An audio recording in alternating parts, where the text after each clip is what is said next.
Ele era comum em Rank F, mas treinou com heróis lendários e se tornou overpower. Começamos a história acompanhando um cidadão ali sendo graciosamente espancado durante seu treinamento e temendo de arrasta por conta disso. Vemos então que um grupo de observadores está por ali, feliz da vida em ver que ele melhorou ao longo dos últimos anos, e segundo eles, no próximo teste de promoção para o Rank E, o cidadão ali vai tancar de boaça. Algum tempo depois, vemos que os candidatos para o teste de promoção para o Rank E são registrados, e Rick, nosso prota, é um deles, e a recepcionista que se chama Alisa está feliz em vê-lo novamente. Segundo ela, faz 2 anos desde a última vez que se viram, que foi justamente quando Rick, que ainda era um funcionário da guilda, pediu demissão para tentar a sorte como aventureiro. Ela menciona que ficou surpresa ao saber que Rick se tornou aventureiro, e ele não pôde culpá-la, afinal, começar a sua jornada como um aventureiro ali depois dos 30 anos é algo praticamente impensável, visto que normalmente as pessoas começam como aprendizes de Rank F ali na adolescência e se tornam Rank E apenas 2 anos depois. Alisa se pergunta onde ele esteve, então Rick explica que estava nas montanhas treinando com alguns aventureiros. Eis então que um cidadão chega por ali encharcado de cana e convida a Alisa para sair. E bem, nosso prota coloca ele para mimir e Rick aproveita para pedir a todos para beberem com responsabilidade e se inscreverem e ativarem o sininho caso ainda não sejam inscritos aqui no canal do Mob. Alisa então lhe dá seu bilhete de exame e deseja a ele uma boa sorte no teste para Rank E. Rick, porém, fica horrorizado quando seu bilhete tinha um número de 4242, o que, segundo ele, é considerado um número de muito azar. A cena muda e vemos que do lado de fora, Rick diz a uma garota chamada Rhianette que terminou seu registro, e ela chama a atenção dele pelo fato de que ele deveria focar nos olhos dela, não na sua comissão de frente. A cena volta lá pra dentro e vemos que todos ficam chocados ao ver uma marca da mão de Rick na armadura do sujeito, porque ela é feita de aço. Estão surpresos? Calma que tem mais. O cidadão ali que tá chumbado de cana é um ex-aventureiro de Rank A. Seu nome é Donald, o Cavaleiro Selvagem, e ele é um criminoso procurado. Alisa fica chocada ao se perguntar se Rick ficou forte o suficiente para deixar facilmente uma marca de sua mão em uma armadura de aço, e é nessas que a gente começa a ter a dimensão do quão overpower esse sujeito já é e se tornará durante a temporada. A cena muda e vemos que Rick está medindo sua altura e os examinadores ficam chocados ao ver que ele tem 32 anos. Ou seja, galera, segundo esses doidos é impossível ter um sonho depois dos 30. Depois disso, os participantes têm sua energia mágica testada colocando as mãos em uma bola de cristal. Alguns caras tiram D-, uma garota ali tira um C+, e bem, finalmente chegou a vez do nosso prota, e eu confesso que já tô em êxtase imaginando essa porcaria explodindo por conta de poder. Porém, a luz que ele gera no cristal é tão patética que ele recebe um F- e cacetada que quebra de expectativa. Os outros nunca viram a pontuação tão baixa e começa a debochar do nosso prota. Nisso, Rick sai e os examinadores ficam chocados quando a bola de cristal se quebra, e minha fé no protagonista overpower foi restaurada. A próxima etapa da avaliação faz os participantes atacarem algo para medir sua força e a força que eles podem gerar. O dispositivo pode absorver ataques incrivelmente poderosos, então os participantes são orientados a não se segurarem. Esse dispositivo é como se fosse um saco de slime. Em um flashback, vemos alguém explicando a Rick sobre isso. Nosso prota foi informado de que o corpo humano é a base de um bom lutador, independentemente das armas ou magias que possuam. Rick foi instruído a destruir o saco de slime dourado com suas próprias mãos, porque uma vez que ele pudesse fazer isso, ele teria construído um corpo em que ele poderia confiar. No entanto, esse saco de slime dourado é conhecido por ser tão forte quanto presas de dragão. Rick tinha certeza de que não seria capaz de destruí-lo com suas próprias mãos, mas foi informado de que isso é simples para um aventureiro. Seu instrutor revelou que ele poderia destruir 200 de uma vez e demonstrou um pouquinho de seu poder, e Rick teve que trabalhar pra cacete para conseguir isso, e para conseguir tal feito foi necessário acertar 50.000 socos todos os dias no saco de pancadas dourado. Voltamos então para o momento atual, onde um cara impressiona a todos quando ataca um saco usando magia de fortalecimento. Um pequeno garoto ao próximo, e ele declara que chegou a hora de mostrar sua força. Esse garoto é o segundo filho do Duke, e rumores dizem que apesar de ter apenas 11 anos, ele possui magia equivalente a um rank C. Esse prodígio infantil então choca a todos quando prepara seu ataque, e eu já tenho a sensação de que esse cara vai me irritar. Sua preparação é realmente uma exibição grandiosa, mas todos ficam surpresos quando o ataque se revela uma pequena bola de fogo.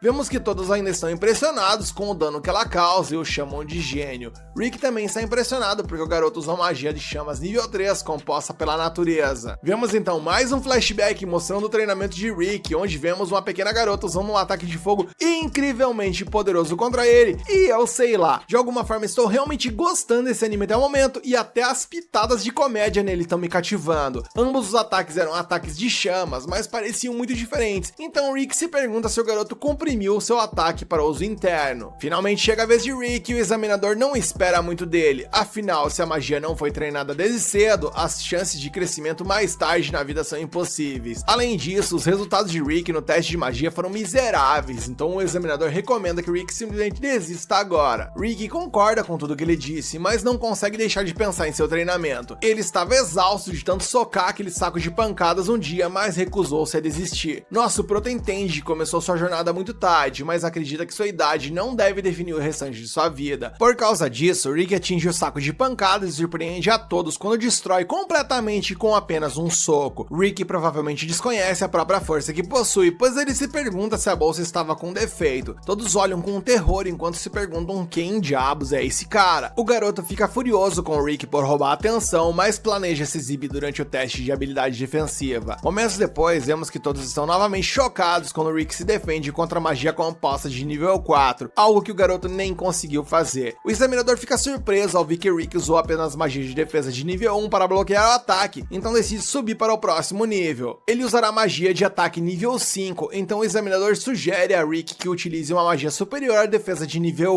1. Rick, no entanto, surpreende a todos novamente a revelar que só pode utilizar magia de nível 1 no ataque e na defesa. Mas ele garante ao examinador que ficará bem, então o examinador se ofende, acreditando que Rick está o subestimando. O examinador decide não se segurar e começa sua invocação. Ele libera um ataque de nível 5, chocando a todos com seu imenso poder, e até um cavaleiro se preocupa ao ver toda essa demonstração de poder mesmo à distância. Seu nome é Sylvester, e ele corre para a arena porque não podia acreditar que um ataque tão poderoso como esse seria usado durante um exame.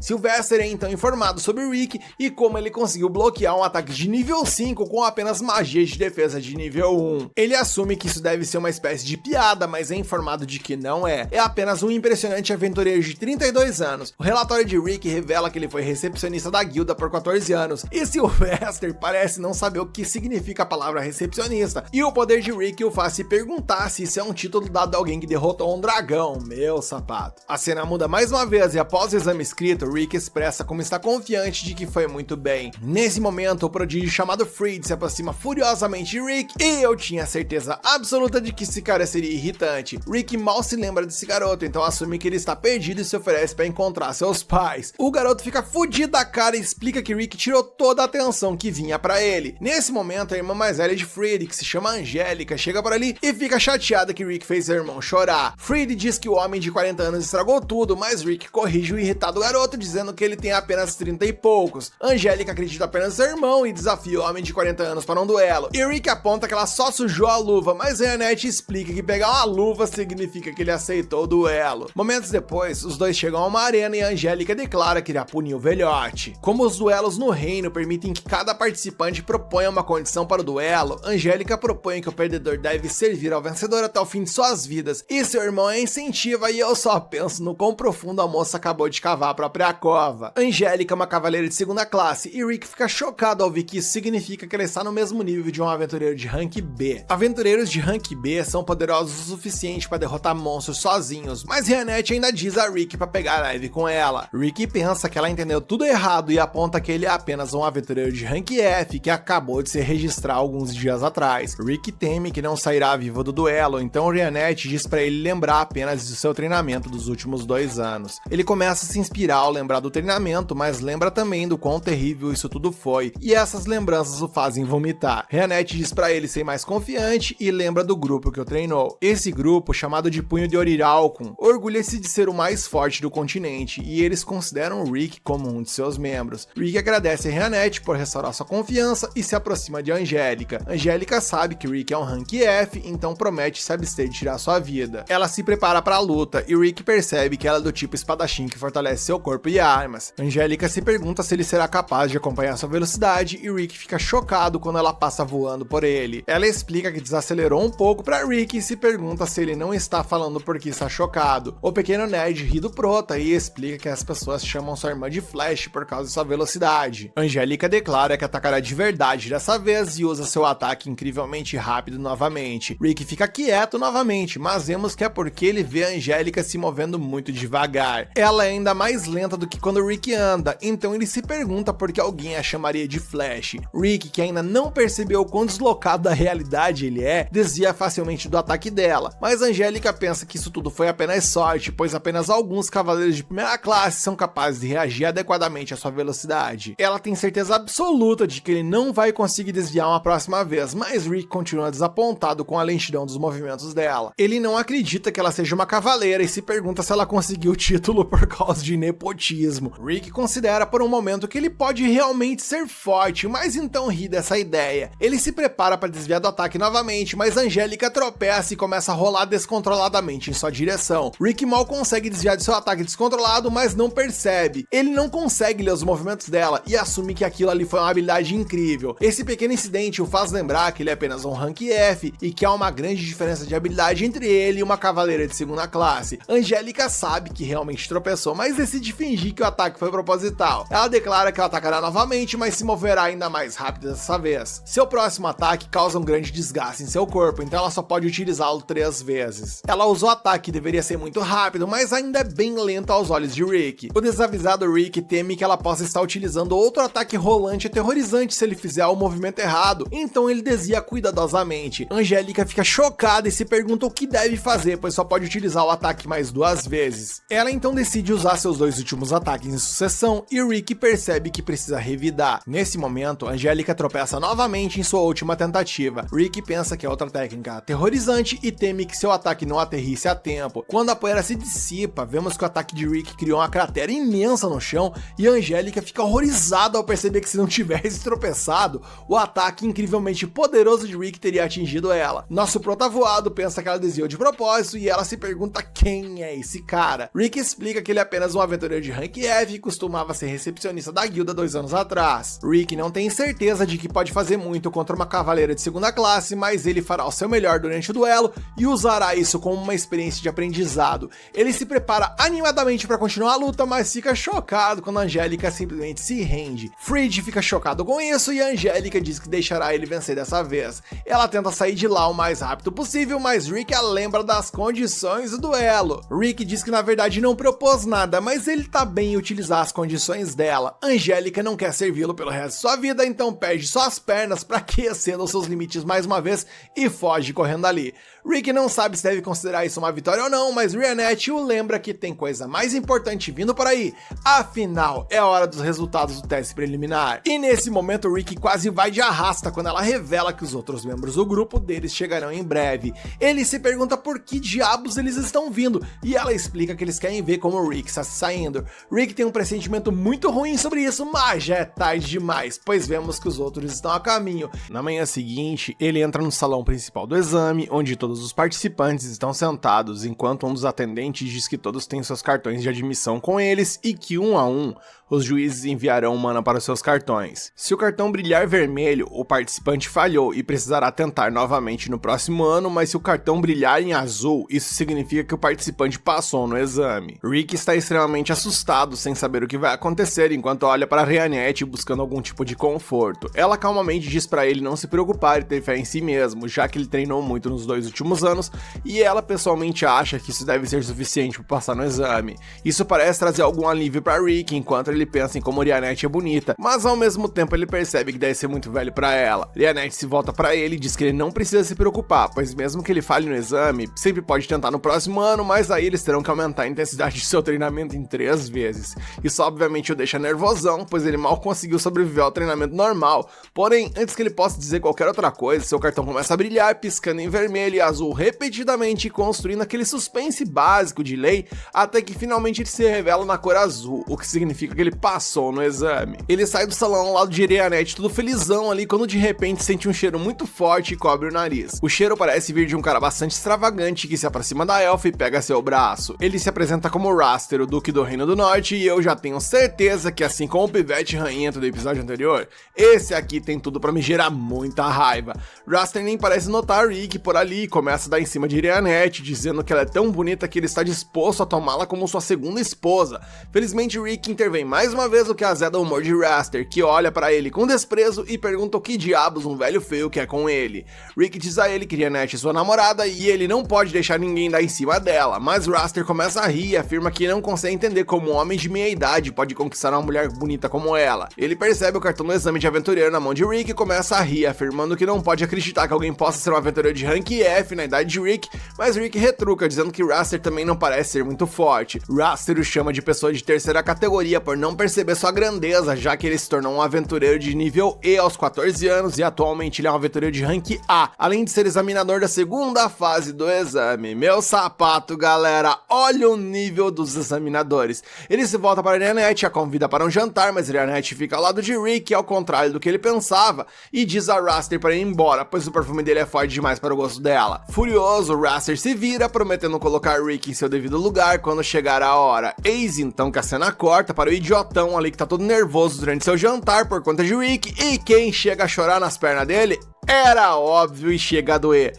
Angélica e Reese, os dois palermas do episódio anterior, reclamando que Rick fez malvadeza com eles. Na manhã seguinte, quando Rick chega ao centro dos exames, ele descobre que a segunda fase será batalhas simuladas, o que o assusta. Jeanette já pede para ele se conter, mas Rick diz que terá que dar tudo de si contra esses participantes fortes, principalmente se Raster for seu examinador. De repente, um cara chama Rick e diz que ele será o examinador do dia. Isso faz com que Rick se sinta um pouco aliviado, enquanto o cara diz a Rick que é realmente inspirador ver um cara da idade dele tentando se tornar um aventureiro. O examinador se apresenta como Lynx e informa a Rick que ele também decidiu se tornar um aventureiro bem tarde, aos 25 anos, e tem se esforçado desde então. Ele diz a Rick que seu objetivo é se tornar um aventureiro de rank A, mas só se tornou nível B até então, e isso já levou 20 anos, então ele nem sabe se um nível mais alto poderá ser possível para ele. Rick lhe dá um pouco de confiança e eles apertam as mãos antes do examinador sair, desejando boa sorte a Rick. Após essa interação, enquanto está na sala de espera, Rick parece estar ali de bom humor e tal, quando uma pessoa abre a porta e informa aos participantes que o examinador Lynx adoeceu repentinamente, então Raster assumirá o seu lugar por enquanto. Mas que desculpinha mais esfarrapada,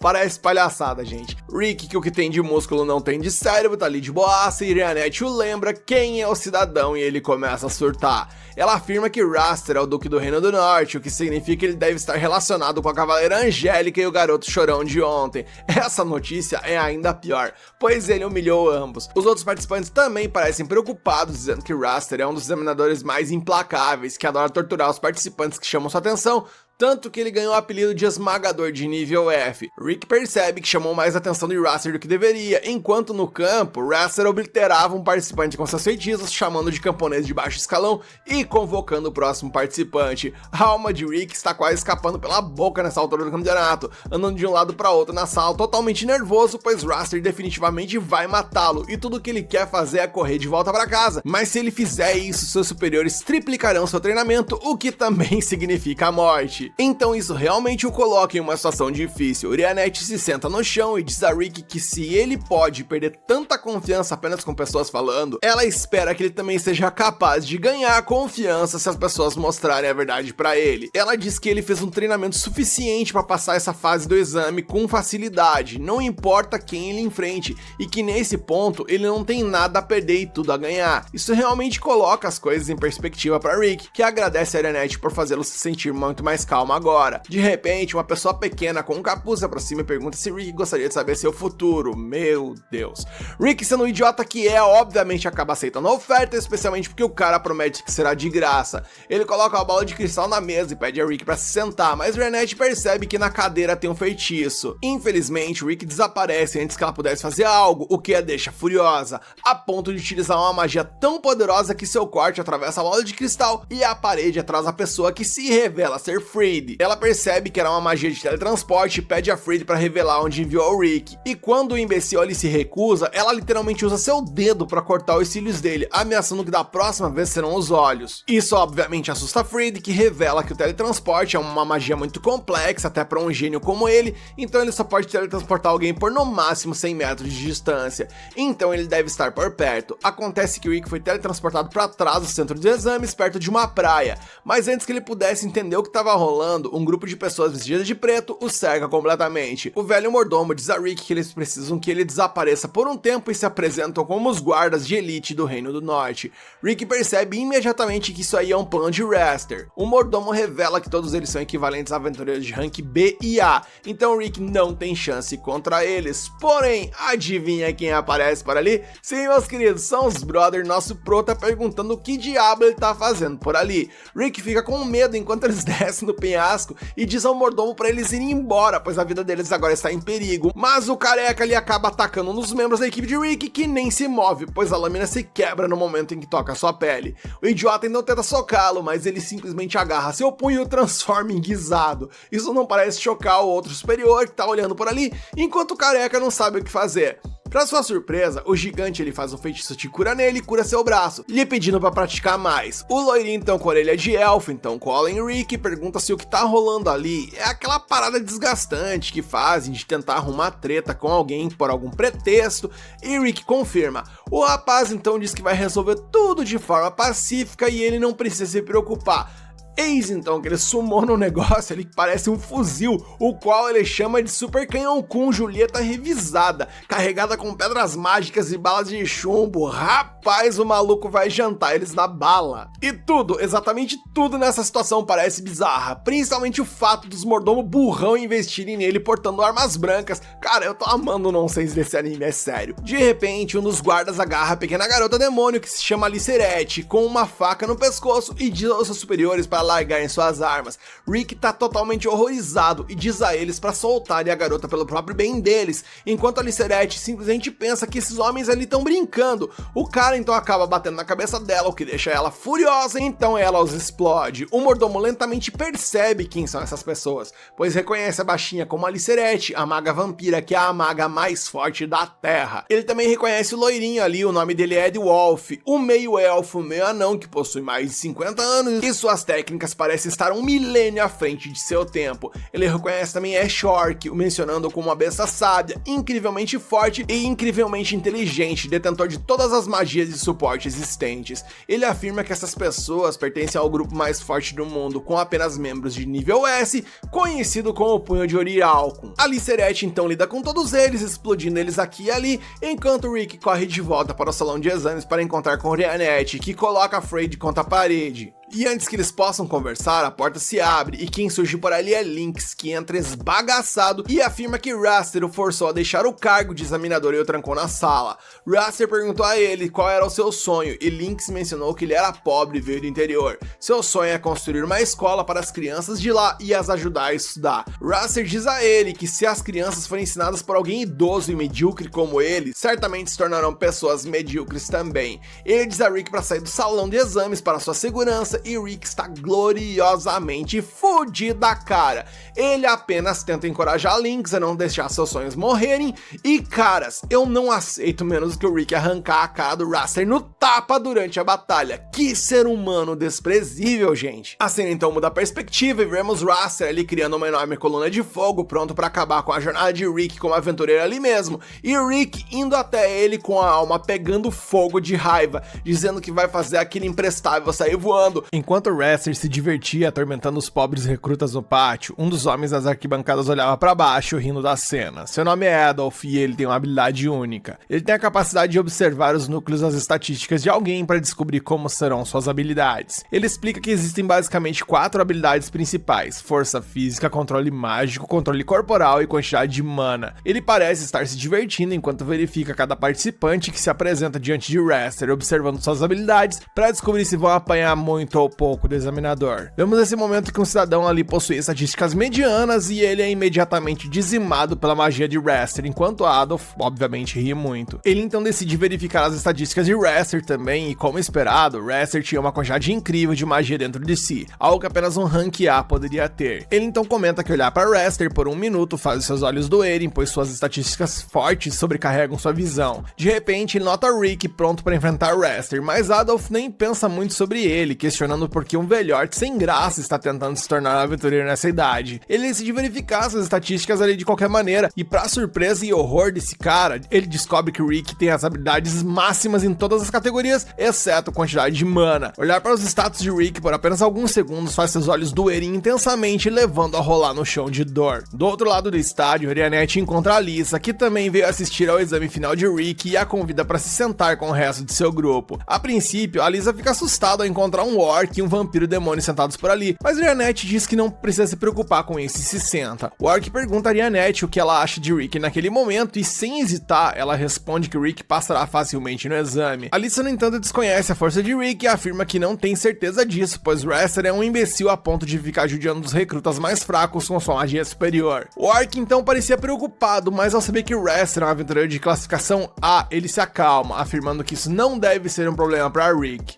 No campo de batalha, Wrestler o elogia por escapar de seus guardas, mas diz que não é pra se achar muito, pois os guardas eram, no final das contas, uns plebeus, enquanto ele é um prodígio de classificação A e um duque do Reino do Norte. Rick pergunta por que Wrestler se tornou um aventureiro, e ele responde que ele era um gênio e pensou em adicionar um aventureiro de classificação A em seu currículo para trazer ainda mais prestígio à sua família nobre. Mas na verdade ele não respeita os aventureiros e os considera todos uns camponeses, e esse comentário enfurece nosso prota, que decide que perder para alguém que pensa dessa forma não é uma opção. Após isso, a batalha começa e imediatamente Wrestler dispara um jato de gelo em direção a Rick, que passa por Rick enquanto ele permanece imóvel. Wrestler ri, pois estava apenas brincando com ele, querendo assustá-lo. Enquanto isso, Rick tenta se acalmar, pois não pode deixar sua raiva controlar suas ações, lembrando-se de Rianette, que disse para ele ficar calmo e observar seu oponente durante o primeiro minuto. Wrestler acha que Rick está com muito medo de fazer qualquer coisa, então decide terminar a batalha o mais rápido possível. Ele usa sua magia de fogo extremamente forte e ataca Rick com ela, mas para surpresa de todos, Rick emerge das chamas sem nem mesmo um único arranhão em seu corpo. A Lisa fica surpresa enquanto o orc diz a ela que um ataque tão pequeno como aquele não faria nada ao corpo de Rick. Ele diz a ela que entre os 4 atributos principais, a quantidade de mana só pode ser treinada e desenvolvida até os 20 anos, mas como Rick começou a treinar aos 30, não havia como aumentar suas reservas. Por causa disso, o orc decidiu focar principalmente na resistência física e o que ela poderia trazer de bom. Para iniciar seu treinamento,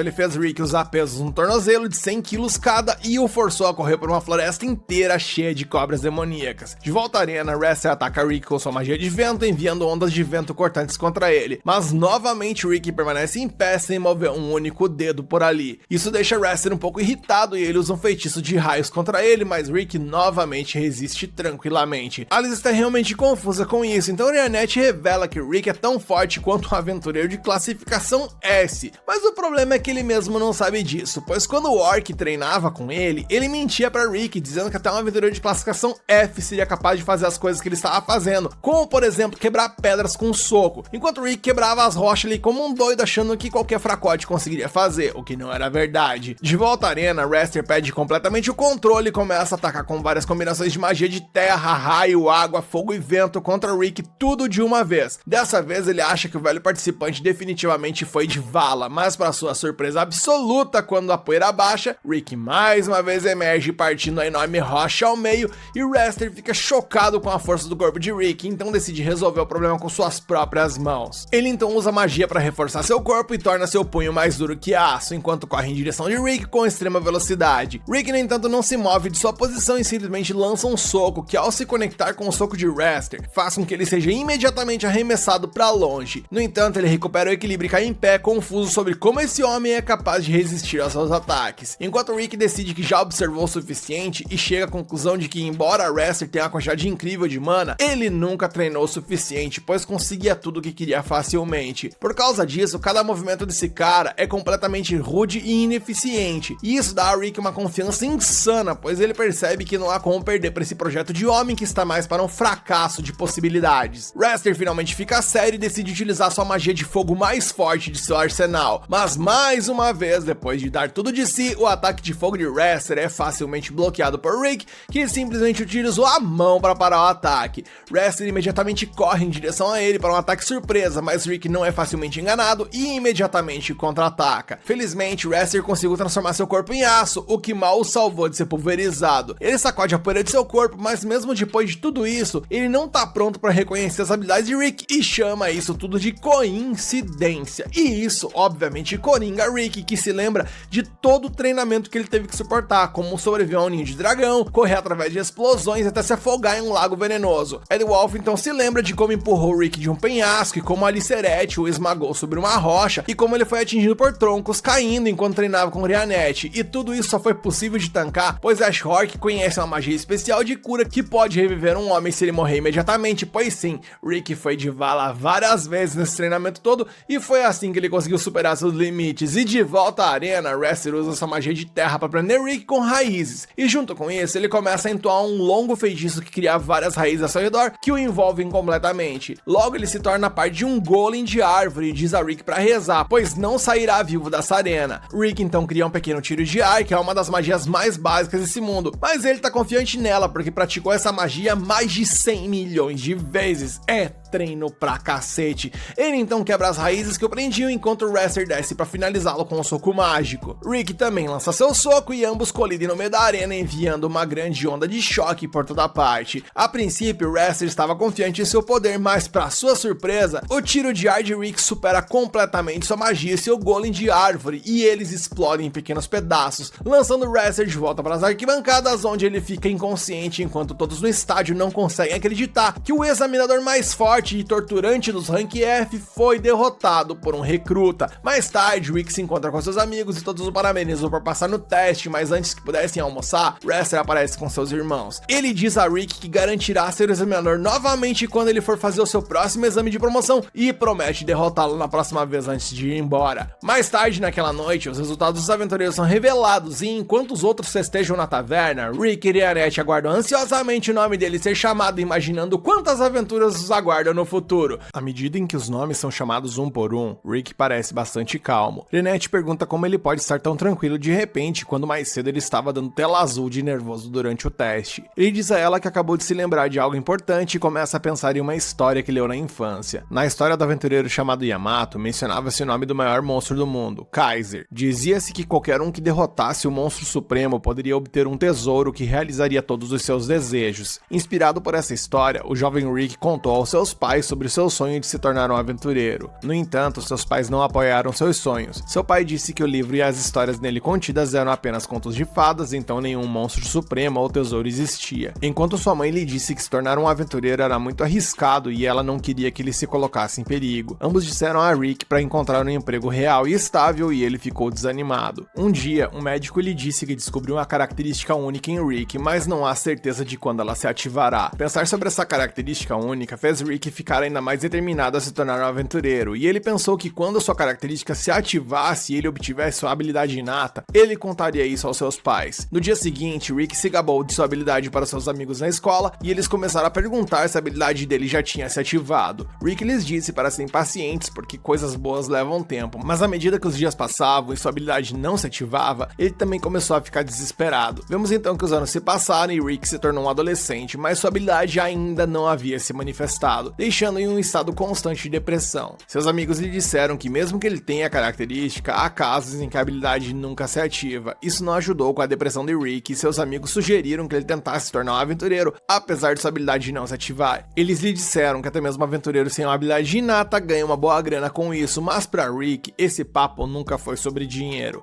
O tempo passou e Rick conseguiu um emprego como recepcionista da guilda, deixando seus pais muito felizes. Ele então começou sua vida como um trabalhador de escritório entediante, lidando com pilhas de documentos todos os dias e ajudando vários aventureiros. No meio de tudo isso, ele continuava tentando manifestar sua habilidade inata de alguma forma, mas tudo foi em vão. Ele continuava se afastando cada vez mais do seu sonho e, consequentemente, perdendo o entusiasmo pela vida. E até um raio de luz surgiu em sua vida quando a bela Alice entrou para a guilda como sua aprendiz, mas enquanto Rick ainda estava sem namorada, seus amigos já começavam até a ter filhos. Então, um dia ele finalmente fechou seu livro favorito que lhe mostrou o sonho de se tornar o maior aventureiro e colocou em uma prateleira para nunca mais abri-lo. Um dia, ele ajudou a novata Alisa com seu trabalho e lhe deu algumas dicas como seu veterano. Ele também a aconselhou a fazer os preparativos necessários para postar algumas missões de emergência, porque a temporada de caça a monstros já estava próxima. Assim que ela saiu, um dos amigos aventureiros de Rick, chamado Zaid, chegou lá de muito bom humor. Ele exibiu sua medalha de Rank B para Rick, dizendo que finalmente foi promovido, e Rick disfarçou seu ciúme e o parabenizou. Porém, nessa noite, Rick, para afogar as mágoas, acabou se afogando na cana e começou a se comparar a Zaid, que havia começado sua jornada de aventuras assim que ele se tornou recepcionista. Ele menciona que nos últimos 14 anos ele estava preso em seu trabalho, fazendo a mesma coisa todos os dias, enquanto outras pessoas viviam a vida que ele desejava. Rick deitou na grama fria e olhou para o céu, pensando que mesmo que não tivesse conseguido o que queria,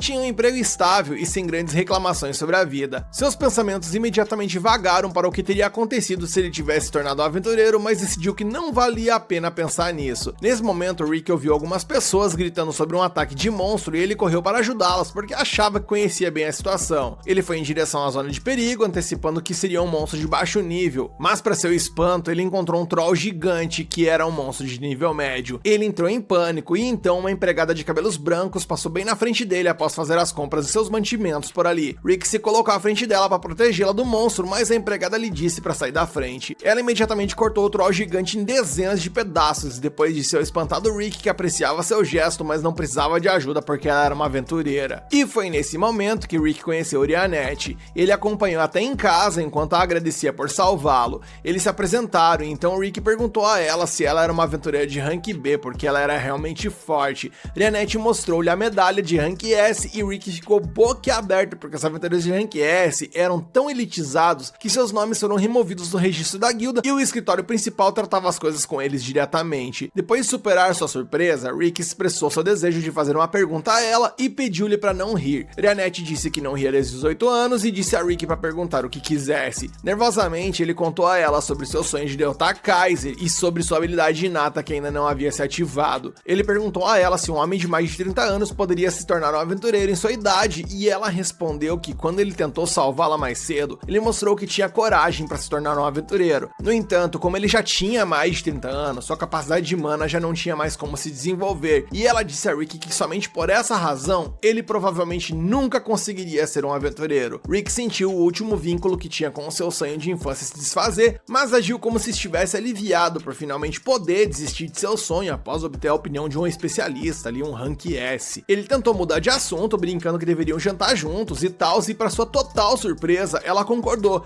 e até sugeriu que pudessem ir jantar no dia seguinte. E por causa disso, Rick estava de ótimo humor no dia seguinte e à noite foi alegremente até o encontro de Orianette. No entanto, um grupo de pessoas veio correndo daquela direção, gritando sobre um ataque de monstro e Rick ficou desanimado. Ele então correu para o local e descobriu que Orianette já tinha tudo sob controle. Nesse momento, mais monstros se aproximaram da floresta e Orianette diz a Rick para se esconder e se proteger. Ela então tirou as lâminas do tamanho de agulhas ali das alças de sua coxa e apenas com essas pequenas lâminas ela conseguiu cortar os monstros gigantes na frente dela com inúmera facilidade. Rick ficou perplexo ao ver suas habilidades, mas assim que ela terminou de lidar com os monstros, ela sentiu uma mana familiar que a lembrou da época em que sua vila foi completamente aniquilada por um monstro. A mana causou o surgimento de uma espécie de transtorno de estresse pós-traumático nela, e ela gritou de dor ficando paralisada. Rick correu para ajudá-la e então de repente um monstro gigante apareceu. Ele estava prestes a atacar Rick e Orianette, mas então Zaid chegou por lá e os salvou. Ele perguntou a Rick por que ele escolheu um lugar infestado de monstros para seu encontro e então disse para ele recuar enquanto cuidava das coisas. Mas dois aventureiros que chegavam ali na guilda a pegar trabalhos vieram apoiá-lo e combinaram seus poderes para congelar os monstros utilizando magia de gelo e então Zaid encantou seu machado com magia de vento, cortando os monstros com facilidade. Enquanto Rick estava com ciúmes dos aventureiros, Orianette disse a ele que o perigo estava se aproximando deles e eles precisavam fugir. Ela disse a ele que os aventureiros de rank B aqui não eram fortes o suficientes para lutar contra o monstro que estava vindo. Rick perguntou do que ela estava falando e ela disse que um dragão estava se aproximando deles. Rick não conseguia acreditar, mesmo ela lhe dizendo que sempre que sente a mana de um dragão, seu trauma toma conta de seu corpo e ela não consegue controlar sua mana adequadamente. E nesse momento, no entanto, um dragão enorme apareceu acima deles e todos ficaram apavorados. Zaid lhes disse a regra não escrita da guilda de aventureiros de que se alguém abaixo de um certo rank enfrentar um dragão, eles devem imediatamente fugir. Mas o mago com ele estava quase sujando as calças de medo do dragão, que num estado de pânico completo, cometeu o erro de atacá-lo. E enfurecido por isso, o dragão rugiu alto e a onda de choque do rugido foi suficiente para derrubar todos eles. Zaid disse a todos para correrem por suas vidas, mas antes deles conseguirem escapar, descobriram que isso era impossível, pois o dragão colocou uma redoma ali como se fosse uma barreira para impedir que eles fugissem. Zaid até atingiu a barreira com seu machado, o que não fez diferença alguma. O dragão então começou a se aproximar deles e Zaid aceitou que aquele seria seu fim. Nesse momento, surpreendendo a todos, Rick começou a caminhar em direção ao dragão. Ele disse que pode ter vivido sua vida como um simples recepcionista, mas se enfrentar o dragão agora, morrerá como um aventureiro. Pra dizer a verdade, ele estava morrendo de medo, mas ao mesmo tempo sentia uma pequena chama queimando dentro dele, o impulsionando pra frente. Naquele momento, Rick sentiu que essa era a vida que ele sempre quis pra si. Ele então pegou uma pedra e lançou no dragão, e embora não tenha afetado o dragão em nada, começou a motivar Zaid e os outros dois aventureiros. Eles então atacaram o dragão também, mas seus ataques eram fracos demais pra fazer qualquer coisa contra ele. O dragão cuspiu fogo neles, e embora Zaid usasse a habilidade de defesa corpo de ferro, todos foram derrubados. Rianete se sente péssima por ser incapaz de lutar quando de repente Rick se levantou dos escombros e caminhou em direção ao dragão, falando sobre seus sonhos. O dragão o esmagou com a pata, mas em vez disso matar Rick, esse dano apenas desbloqueou a habilidade inata do nosso brabíssimo protagonista. E quando Rick ouviu a voz do universo dizendo que ele havia obtido uma habilidade, ele se levantou de repente, levantando a pata do dragão apenas com uma mão. Rianete podia ver a mana transbordando de seu corpo, e ela estava tão confusa quanto o resto dos que ali estavam. No entanto, Rick estava cheio de confiança e desafiou o dragão, declarando que ele seria o desafiante perfeito para testar o desbloqueio de sua habilidade inata. O dragão então cuspiu fogo nele, e Rick facilmente bloqueou com a barreira. O dragão intensificou suas chamas, mas mesmo elas não foram capazes de arranhar a barreira de Rick. Rick decide que agora era a sua vez de brincar, e então lançou sua mana contra o dragão com tanta intensidade que deixou um buraco onde estava a cabeça do dragão. O monstro então caiu no chão e todos assistiram chocados enquanto Rick estava lá heroicamente. No entanto, ele imediatamente desmaiou por causa do estresse, e quando acordou depois de uma semana, tudo o que ele sentia era dor e apenas isso. Felizmente, Rianete estava ao seu lado para informá-la sobre o que aconteceu. Ela lhe disse que ele estava adormecido por uma semana e ela esperava ao seu lado o tempo todo para recrutá-lo para o seu grupo, o Punho de Orichalcum. Ela lhe disse que o Monstro Supremo Kaiser existe e seu grupo tem como objetivo derrotá-lo um dia. Por causa da determinação de Rick em nunca desistir e se levantar diante do perigo, ela acreditava que ele ainda poderia se desenvolver e ficar mais forte, e com isso lutar ao lado deles. Ela disse a ele que com isso ele ainda poderia se tornar um aventureiro, e Rick ficou abalado com as palavras, porque foi a primeira vez que alguém disse isso a ele. Ele derramou lágrimas ao perceber que finalmente poderia seguir seu sonho, e assim que seu flashback terminou, seu nome foi chamado no alto-falante, revelando que ele havia passado no exame. Enquanto caminhavam de volta, Rianete parabenizou Rick, que não conseguia parar de olhar para a medalha de aventureiro de rank E em sua mão, porque agora ele havia alcançado a primeira parte de seu sonho de infância ao se tornar um aventureiro. Algum tempo depois, o examinador Lynx se prepara para encontrar o Punho de Orichalcum após receber um mapa de sua localização. E para entender melhor o que está rolando, recebemos então um flashback. Alguns dias antes, Lynx estava se recuperando da sova que ele levou de Raster. Ao receber uma visita de Rick, ele pergunta se após receber a alta eles poderiam tomar aquele goró de lei que eles tinham combinado, e Rick mencionou que adoraria isso. Porém, quando o examinador menciona que gostaria de conhecer o grupo de Rick, bem, nosso prota simplesmente surtou e, como conselho, disse apenas para que ele usasse seu melhor traje caso quisesse cometer esse tipo de loucura. Voltando ao momento presente, vemos que ele, guiado por um mapa e muita vontade, chegou ao distrito de Arcus, número 13, Castelo Eyhale, e esse pode até parecer, sei lá, o Castelo do Rei Demônio, mas ele na real é apenas o local onde fica o grupo do Punho de Orichalcum. Ao se aproximar, ele se sente intimidado pelo enorme portão de entrada, demorando um pouco para notar que é uma portinha bem menor ali que dá acesso ao interior do castelo. Ao tocar a campainha para chamar os moradores, o grande portão se abre e Rick recebe o visitante. Dentro da imponente muralha, o local era maravilhoso e transmitia uma sensação única de paz. Não é de se admirar, já que nenhum monstro se atreve a se aproximar do domínio do Punho de Orichalcum, né? E ao ouvir isso de Rick, Lynx questiona por que ele foi pedido para usar tanta armadura se não há ameaças por perto. E bem, nosso prota explica que é para evitar que seu amigo acabe em um caixão.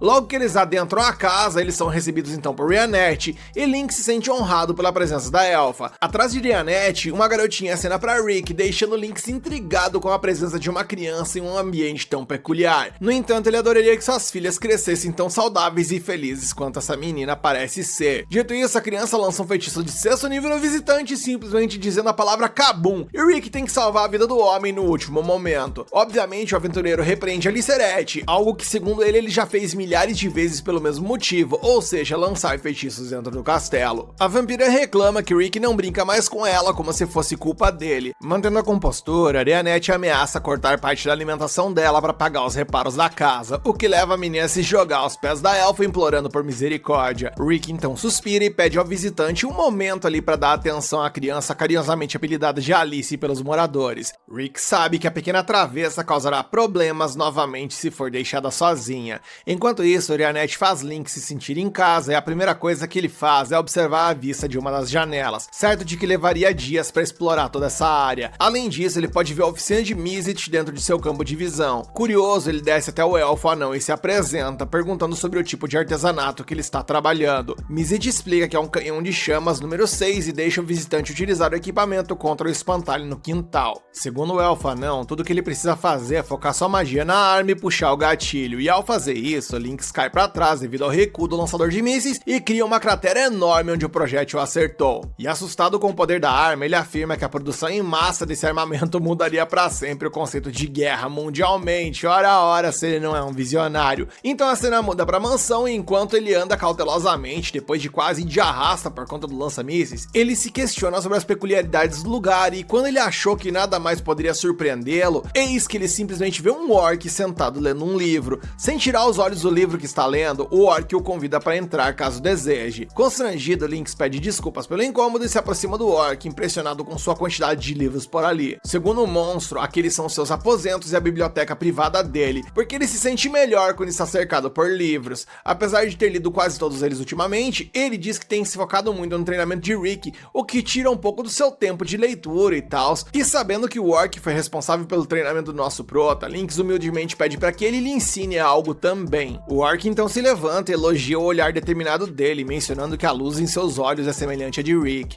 A cena muda e vemos então Rick procurando por seu amigo por toda parte, até que Mizet informa que o cara entrou na floresta com Ash Hork há algum tempo, e Rick obviamente entrou em pânico, pois ele sabe o que isso pode representar. E bem, na mudança de cena podemos ver que as preocupações de Rick tinham um fundamento, pois a visão que temos é simplesmente do Lynx sendo jogado de um penhasco amarrado a 2 bolas de aço insanamente pesadas, e Lynx, provavelmente aceitando seu destino, se despede de suas 2 filhas, Latina e Lilia. No entanto, sua queda é amortecida quando ele pousa em uma criatura peluda. Confuso, ele olha para baixo e vê Arianette levantando um javali gigante que serviria como ingrediente principal do jantar. Depois de ser salvo pela elfa, o examinador agradece pela ajuda, enquanto ela imediatamente adivinha que os pesos dos pés do humano foram colocados por Brogstone, ou Ash Hork, se vocês preferirem. Segundo Lynx, seu mestre ordenou que ele descesse correndo no penhasco.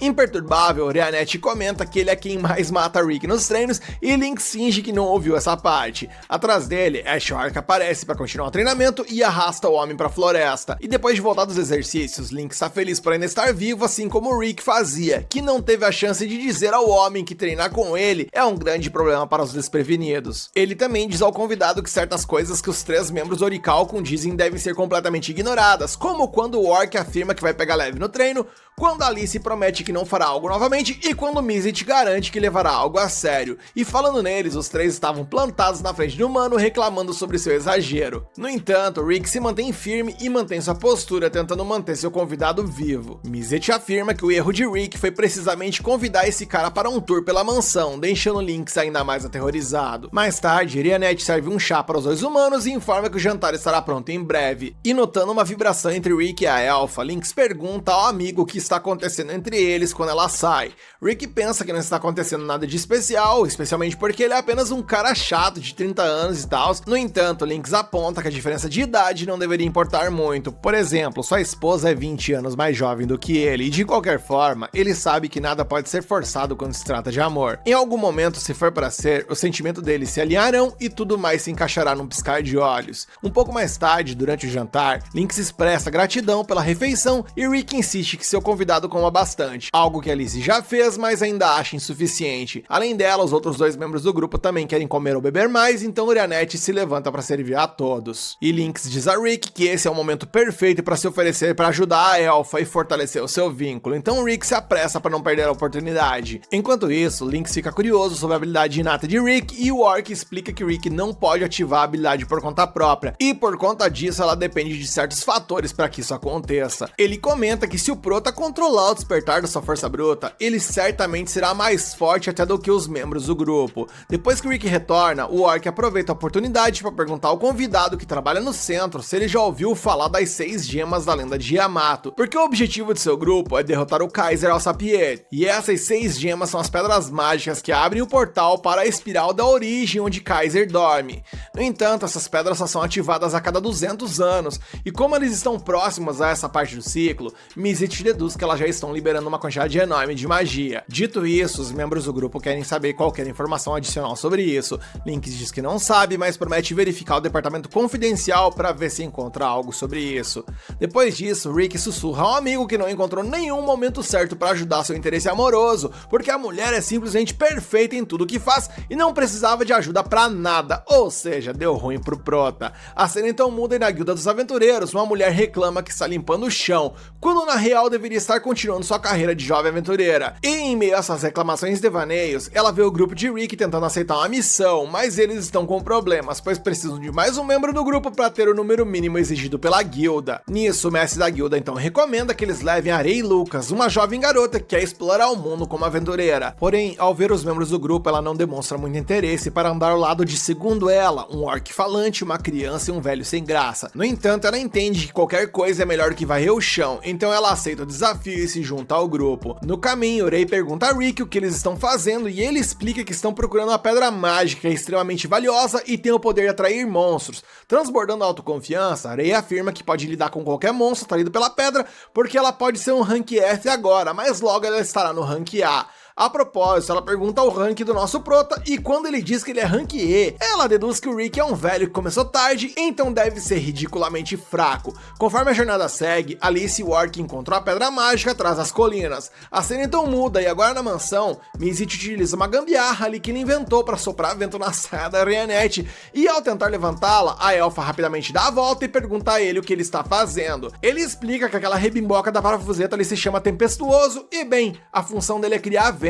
Reinette responde que o bagulho ali parece ser interessante e na sequência o fatia como se não fosse nada. A cena então volta para o grupo que está atrás da pedra mágica e vemos então que o grupo encontrou um Wyvern e Rei entra em pânico. Sem perder a compostura, o orc se aproxima lentamente do dragão e o soca para longe. E Alzak do multiverso então reclama que a morte do Wyvern atrairá vários outros monstros para a região. Então o orc se cansa das reclamações dela e diz a Rick para tirar ela dali e deixar eles trabalharem. Rick então tira ela do lugar enquanto ela tá simplesmente dando tela azul de tão surtada que está. E no meio de toda essa reclamação sem fim, simplesmente um Wyvern esbagaçado aterrissa por ali. E bem, não apenas ele, porque o orc e a Alice começaram a fazer os bichos sair voando na porrada por ali. E enquanto o Rei se questiona se isso pode piorar, eis que um Wyvern vermelho pousa por ali e ela, sentada praticamente se borrando, diz a Rick que eles precisam fugir, pois para tancar aquela criatura, só sendo um rank A ou superior. E Rick apenas a aconselha a correr o mais rápido que puder, indo de encontro com o Wyvern porque ele quer testar um negócio.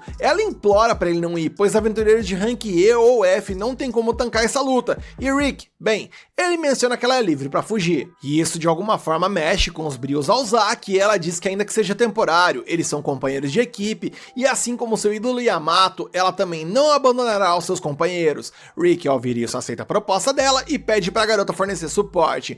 Com isso, ela prepara um feitiço composto de primeira natureza, mas Rick salta à frente dela e esmaga a cabeça da fera com uma mão. E isso foi muito anticlimático e o Rei com o quão chocada a guria ficou. A cena então muda mais uma vez e vemos que no outro dia, Rei retorna ao seu trabalho na guilda, porém ela está agindo de forma estranha por causa de tudo que testemunhou no dia anterior e o mestre da guilda entende o porquê. Afinal, o punho de Orichalcum é conhecido por trazer problemas onde quer que eles vão, considerando que eles são o grupo mais poderoso e turbulento do continente. E por essa razão, o mestre acredita que agora ela deve se concentrar mais nas atividades que se alinham às suas limitações. Porém, Rei na real está motivada a alcançar o nível desses aventureiros e fazer coisas incríveis assim como eles fazem. A cena então muda mais uma vez e vemos que o grupo contempla uma das 6 joias que eles encontraram, que se chama Flor Carmesim. Eles mencionaram que ela estava alojada no fundo do ninho dos Wyverns. Essa pedra servirá de guia para os nossos heróis, pois ao usarem a ressonância magnética dessa pedra, eles poderão encontrar as outras joias também. E com isso em mente, Mizit então utiliza sua habilidade de mapeamento terrestre, abrindo um mapa que aponta para Eractópia, um país conhecido por seu coliseu, onde as artes de combate fazem a fama dessa nação. E com um pequeno vislumbre do que está por vir, vemos alguém lutando ali de costas, espancando um cara, e essa garota se assemelha a Angélica, a guria que tratou com o nosso prota lá no início do anime. Há 400 anos, esse lugar era um pequeno país composto principalmente por desertos. O quarto rei, Alexandre Eractópia, descobriu um assentamento chamado Nacoperse e construiu o coliseu ali. Ele organizava competições de combate combate onde o próprio rei Alexandre lutava desarmado, tornando-se um campeão invicto em 10.000 lutas. À medida que sua fama se espalhou pelo continente, lutadores de todos os cantos desafiavam o rei para testar sua invencibilidade, enquanto Heractópia prosperava como um reino de imenso prestígio e vigor diante dessas demonstrações de força, e Nacopércie, onde a arena estava localizada, tornou-se a capital desse reinado. E ao lado do punho de Orichalcum, Rick está diante da enorme estátua do homem conhecido como Alexandre, o rei dos punhos.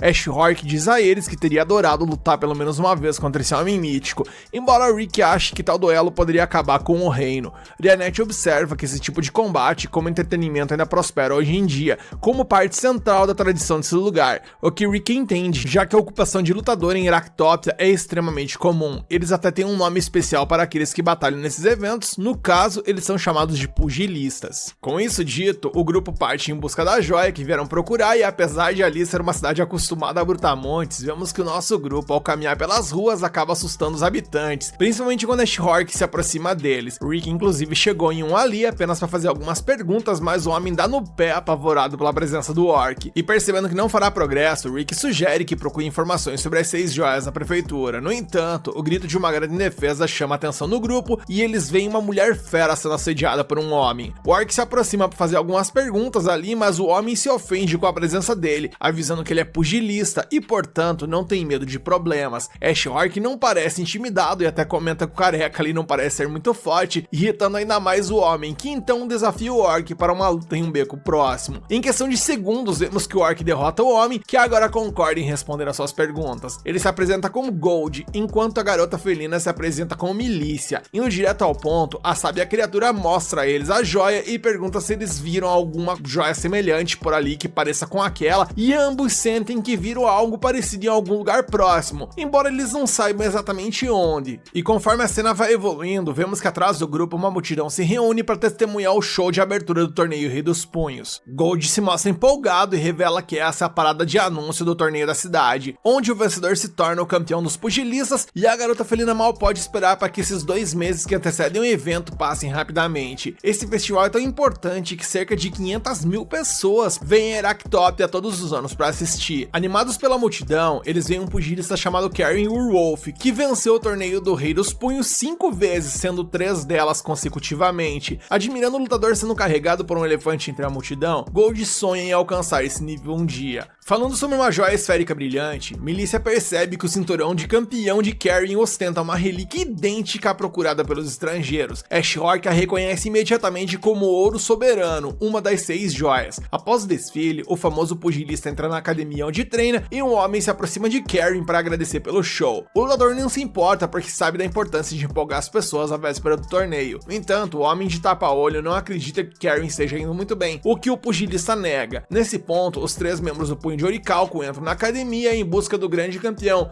e até o temido lutador de Heractópia sente um arrepio a se deparar com o enorme orc. Rick estava tentando ser discreto por ali, pois inevitavelmente teria que abordar um assunto delicado, mas esse não era o estilo de Ashhork, que também sabe que não é o estilo do pugilista de ficar enrolando. Assim, o orc vai direto ao ponto e revela que a joia no cinturão de Karen pertencia a um membro do grupo dele há muito tempo. Se o campeão entregasse a relíquia, o orc garante devolver uma joia de valor equivalente. O homem de tapa-olho se ofende com a postura do visitante e chama alguém para expulsar o grupo, mas o pugilista põe panos quentes e diz ao chefe ali para que se acalme, dizendo que consegue sentir o cheiro de um mentiroso, o que não é o caso desses 3 estranhos. No entanto, ele se recusa a entregar a joia porque esse cinturão é especial para o povo de Heractópia e faz parte do orgulho desse país. Em outras palavras, a única maneira de ter acesso ao cinturão é vencendo o torneio Rei dos Punhos. Ashhork entende as circunstâncias e pede desculpas pelo inconveniente, enquanto Rick questiona se eles vão simplesmente deixar isso por isso mesmo, seguindo o líder do punho de Orichalcum para fora da academia. O homem de tapa-olho acha que eles deveriam dar uma lição a esses estrangeiros presunçosos, mas Karen tem certeza de que os dois estariam mortos se as coisas tivessem chegado a um confronto contra eles. Afinal, o pugilista notou a presença intimidadora de Rianete e tem certeza de que ela possui habilidades surpreendentes. Quanto ao Rick, apesar dele parecer normal, ele parece ter treinado seu corpo a um nível extraordinário e tem uma aura difícil de compreender.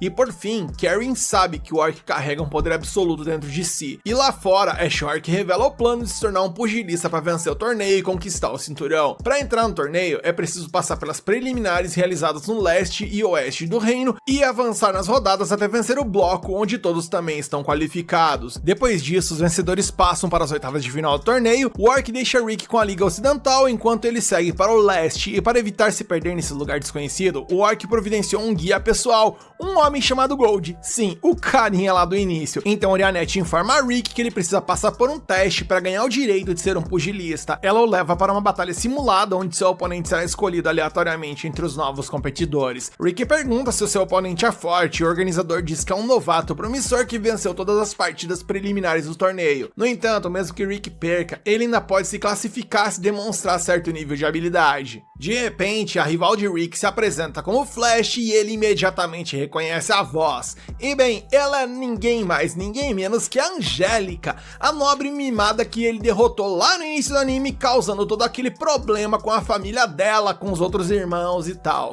No entanto, é a Angélica quem entra em pânico ao perceber que seu oponente é Rick. Na plateia, dois velhos assistem a batalha simulada junto com alguns outros homens, já que a beleza de Angélica tende a atrair a atenção masculina onde quer que ela vá. Embora ela tenha rapidamente ganhado fama por sua ascensão meteórica nas preliminares, um dos velhos adverte quanto a subestimar o outro novato, observando que surpresas acontecem no torneio de vez em quando. E no ringue, Rick pergunta se o irmão mais velho dela também está na cidade, mas ela diz que veio sozinha, o que o tranquiliza. Por outro lado, Angélica está tensa enfrentando o homem que a derrotou sem nem suar lá atrás. Mesmo que ela não precise vencer para avançar, ela não quer perder essa luta. E mais uma vez, Angélica não percebe Rick como ameaçador, mas ela se lembra de como o subestimou na última vez e promete manter a guarda alta o tempo todo. Ela então tenta usar sua habilidade de passo instantâneo, mas acaba tropeçando e falhando para sua surpresa. Envergonhada, ela se levanta e tenta novamente apenas para descobrir que ela não tropeçou coisa nenhuma.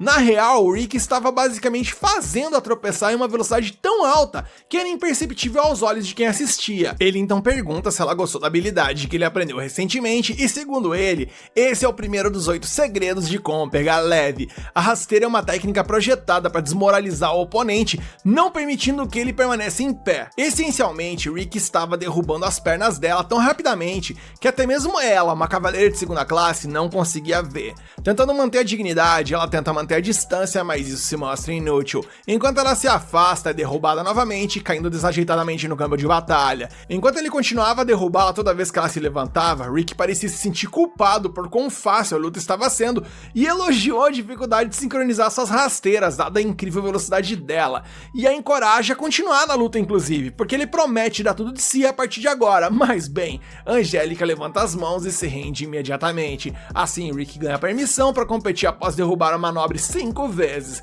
No entanto, ela não aceita bem a nova humilhação por parte de alguém que ela considera um velho. Rick a corrige novamente, explicando que ele tem apenas pouco mais de 30 anos. Angélica, agora chorando, pergunta quantas vezes ela precisa ser humilhada por ele antes que ele esteja satisfeito. Rick apressadamente explica que ela está interpretando mal toda a situação, desesperado para mudar de assunto. Nisso ele a convida para comer algo, que por coincidência eles acabam indo a uma pousada administrada por milícia lá do início do episódio, sendo essa pousada administrada por ela e seus pais. Após servir alguns petiscos na mesa do pugilista, a gata pergunta onde está Ash Hork, ficando triste ao saber que ele está participando das preliminares orientais. Quando a garçonete se afasta, Angélica pergunta a Rick por que ele se tornou um pugilista, e ele revela que seu objetivo é vencer o torneio Rei dos Punhos. A garota acha sua ambição ofensiva, mas nem tem como protestar sobre isso. Mesmo assim, ela informa que é impossível para ele competir esse ano, explicando que chegar às oitavas de final é uma jornada longa com pouco tempo restante. Por exemplo, apenas aqueles que conseguem vencer 40 partidas no semestre ganham acesso à liga. E o máximo que um lutador pode lutar durante um mês é 10 lutas, devido à intensidade das lutas e tal. E com apenas uma semana antes do início do torneio, ela considera impossível para Rick conseguir atingir esse número de lutas. Porém, apesar de toda a explicação da moça, a Orianeth diz que marcou as 40 lutas de Rick em um período de 4 dias, deixando-a sem palavras. Mais tarde, Rick vai para sua luta de estreia nas preliminares e descobre que seu oponente será Great Albert. O organizador, preocupado, explica que esse competidor é conhecido por quebrar as regras do torneio usando armas, embora nenhuma verificação corporal tenha confirmado isso. A cena evolui e vemos que Rick já está na arena contra o cidadão, mas o homem parece estar desarmado. Em sua mente, Albert vê Rick como um velho que deu tudo de si para se tornar um pugilista nessa idade, e ele pretende esmagá-lo para que valha a pena. Para conseguir isso, Albert utilizará uma pedra de impacto em seu sapato, aumentando sua força de impacto em até 30 vezes. E bem, Quando a luta começa, Albert joga seu casaco sobre o rosto de Rick para tapar sua visão e o soca com toda a força no peito. E após um impacto insano, ele acredita que destruiu seu rival. Mas gente, deem uma olhada e vejam o estado que ficou a mão do cidadão. Garai, ficou só o bagaço. E com isso, a pedra de impacto cai de sua mão, revelando seu truque.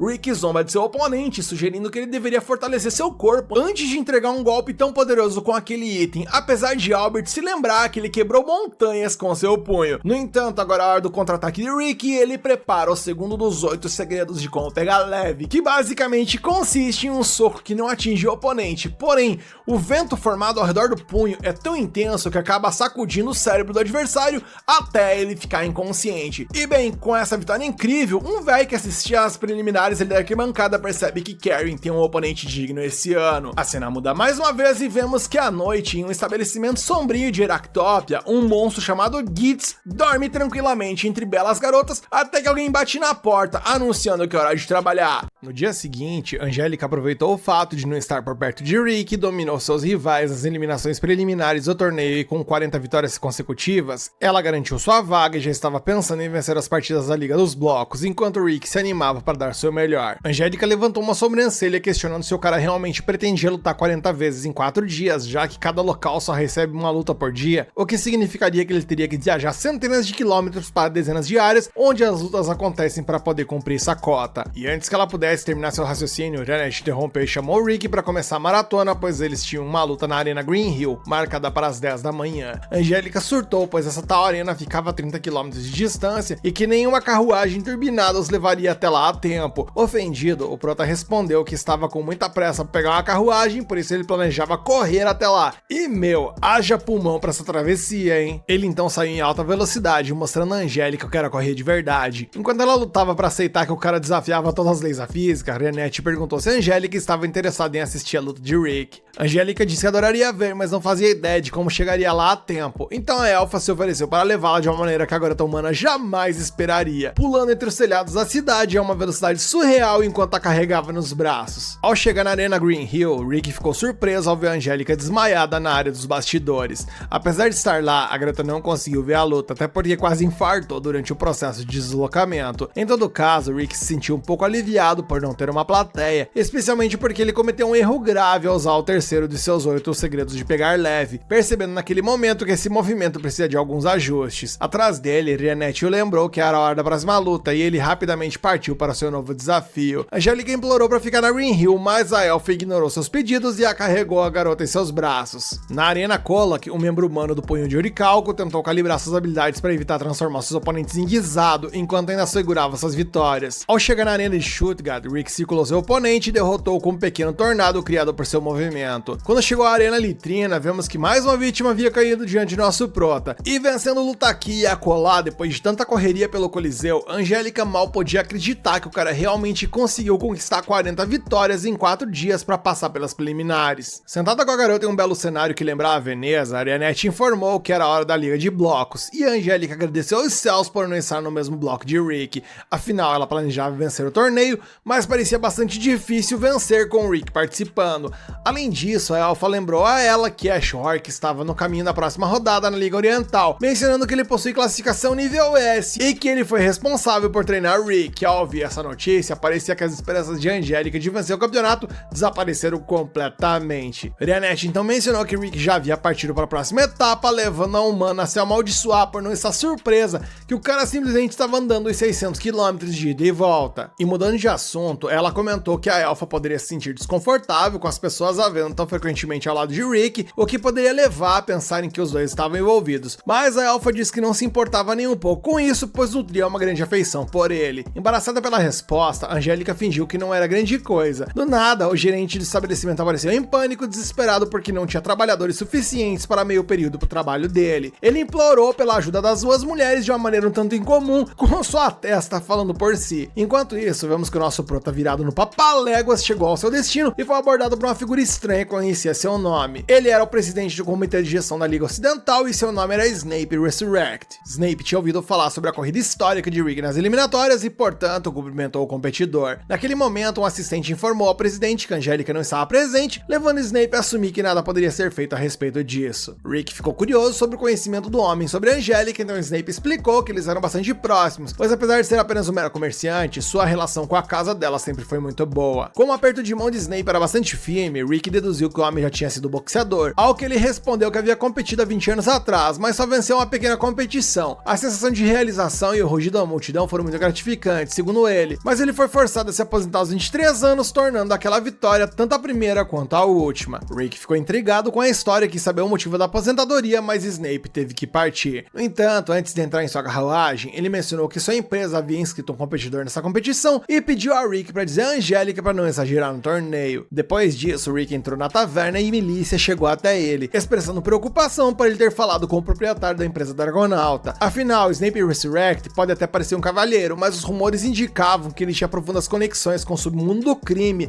além de ser o principal patrocinador da competição desse ano. Rick mencionou que o empresário havia inscrito um competidor no torneio, então a garota explicou que esse competidor estava lá para preencher a vaga do patrocinador, um lugar reservado para a empresa que financiou a maior parte do torneio. Perto dali, dois caras estavam conversando sobre o alto nível das coelhinhas esse ano, especialmente a novata, a garota elfa negra. Falando nisso, a Angélica dá seu melhor lado de Reanete para desempenhar o papel de coelhinha do evento. Entusiasmada, a Angélica levanta o ânimo de todos, aceitando a aposta sobre quem serão os 7 melhores competidores do torneio do Rei dos Punhos. Um colega comenta que a Angélica nasceu para esse trabalho, o que a frustra, pois ela está fazendo isso contra sua vontade. Reanete intervém, dizendo que gostaria que a humana tivesse recusado o convite, mas a Angélica não teve coragem de dizer não a um homem com a testa sangrando. De repente, um homem bêbado agarra o braço de uma coelhinha e a expulsa junto com sua amiga, e depois vai até a Angélica para perturbá-la. Para piorar a situação, ele insulta a garota, dizendo que ela nem tem um corpo decente. Eis então que um raio derruba o cara, deixando-o no chão. Rick chega nesse momento e pergunta o que ela está fazendo com aquela roupa, mas então Reanete aparece vestida como uma coelhinha também, chamando a atenção do Rick. Indignada, Angélica questiona por que sua reação é tão diferente enquanto esmagava o bêbado. À medida que a noite cai, Karen discute com seu mestre sobre a vitória esmagadora de Ash Rourke nas preliminares da Liga Oriental, onde o Orc venceu todas as 40 lutas em apenas 2 dias, cada uma por nocaute com um único golpe. Além disso, Karen também lembra que Rick teve um desempenho semelhante, então tem certeza de que o campeonato desse ano será muito divertido para ele. Temos então um flashback de anos atrás, onde o mestre de Karen seguiu um homem por ruas sujas e arruinadas de uma cidade até que chegaram ao portão de uma estrutura. Lá dentro ele viu o Homem Besta, que se tornaria o celebrado campeão do torneio Rei dos Punhos, empilhando homens derrotados ao redor do lugar. O mestre pergunta se estão na presença do Lobo Voraz, o que Karen confirma, também querendo saber se o velho é de alguma gangue querendo acertar as contas, mas o mestre pretendia recrutar o lutador,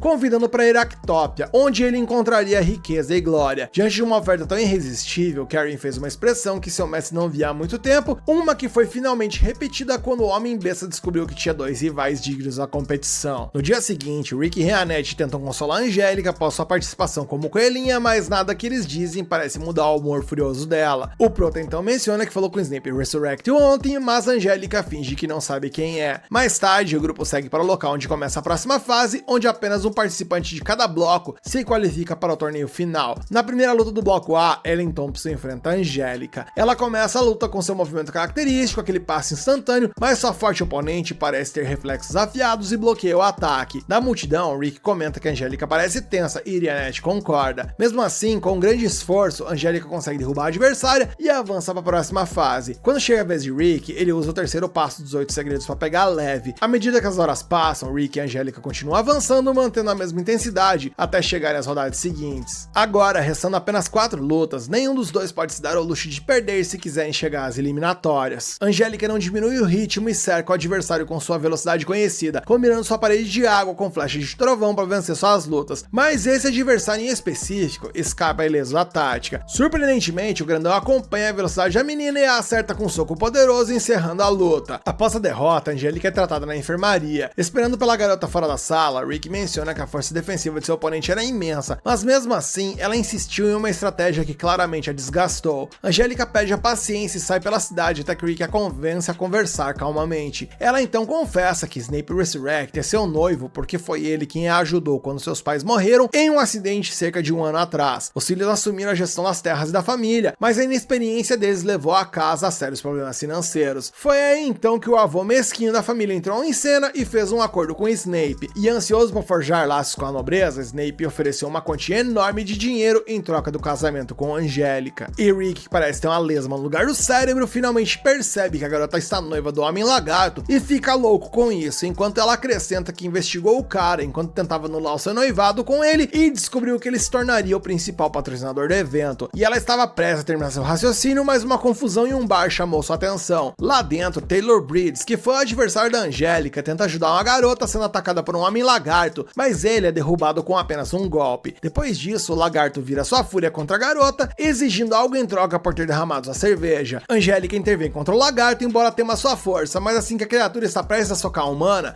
Rick protege sua companheira. Nesse momento, Snape aparece e pede a Git, seu competidor, para se segurar até o torneio, o que o pugilista faz ao fugir do bar. Rick pergunta quem era aquele e Snape revela que é a Git Resurrect, seu irmão mais novo, um brutamontes que perde a cabeça por qualquer coisa. E como ninguém suporta esse cara, ele se tornou super arrogante. Dito isso, ele mostra que está feliz que a Angélica seja segura, pois o bem-estar de sua futura esposa é o seu tesouro mais precioso. E quando o empresário pai de Rick questiona a conexão entre ele e o fato de ser o principal patrocinador do evento. E a Angélica explica que o dinheiro trocado pelo noivado era tanto que, após verificar os bens da empresa Dragonauta, ela descobriu que eles não têm quase nada disponível e esse torneio é a chance de Snape recuperar sua fortuna. Em outras palavras, o evento já está manipulado, então o lagarto está usando a vaga do patrocinador para manipular o resultado. Por isso a Angélica está se envolvendo, pois ela quer vencer o torneio e arruinar a empresa de seu noivo. O problema é que para fazer isso, ela vai precisar derrotar o Git, o que parece impossível.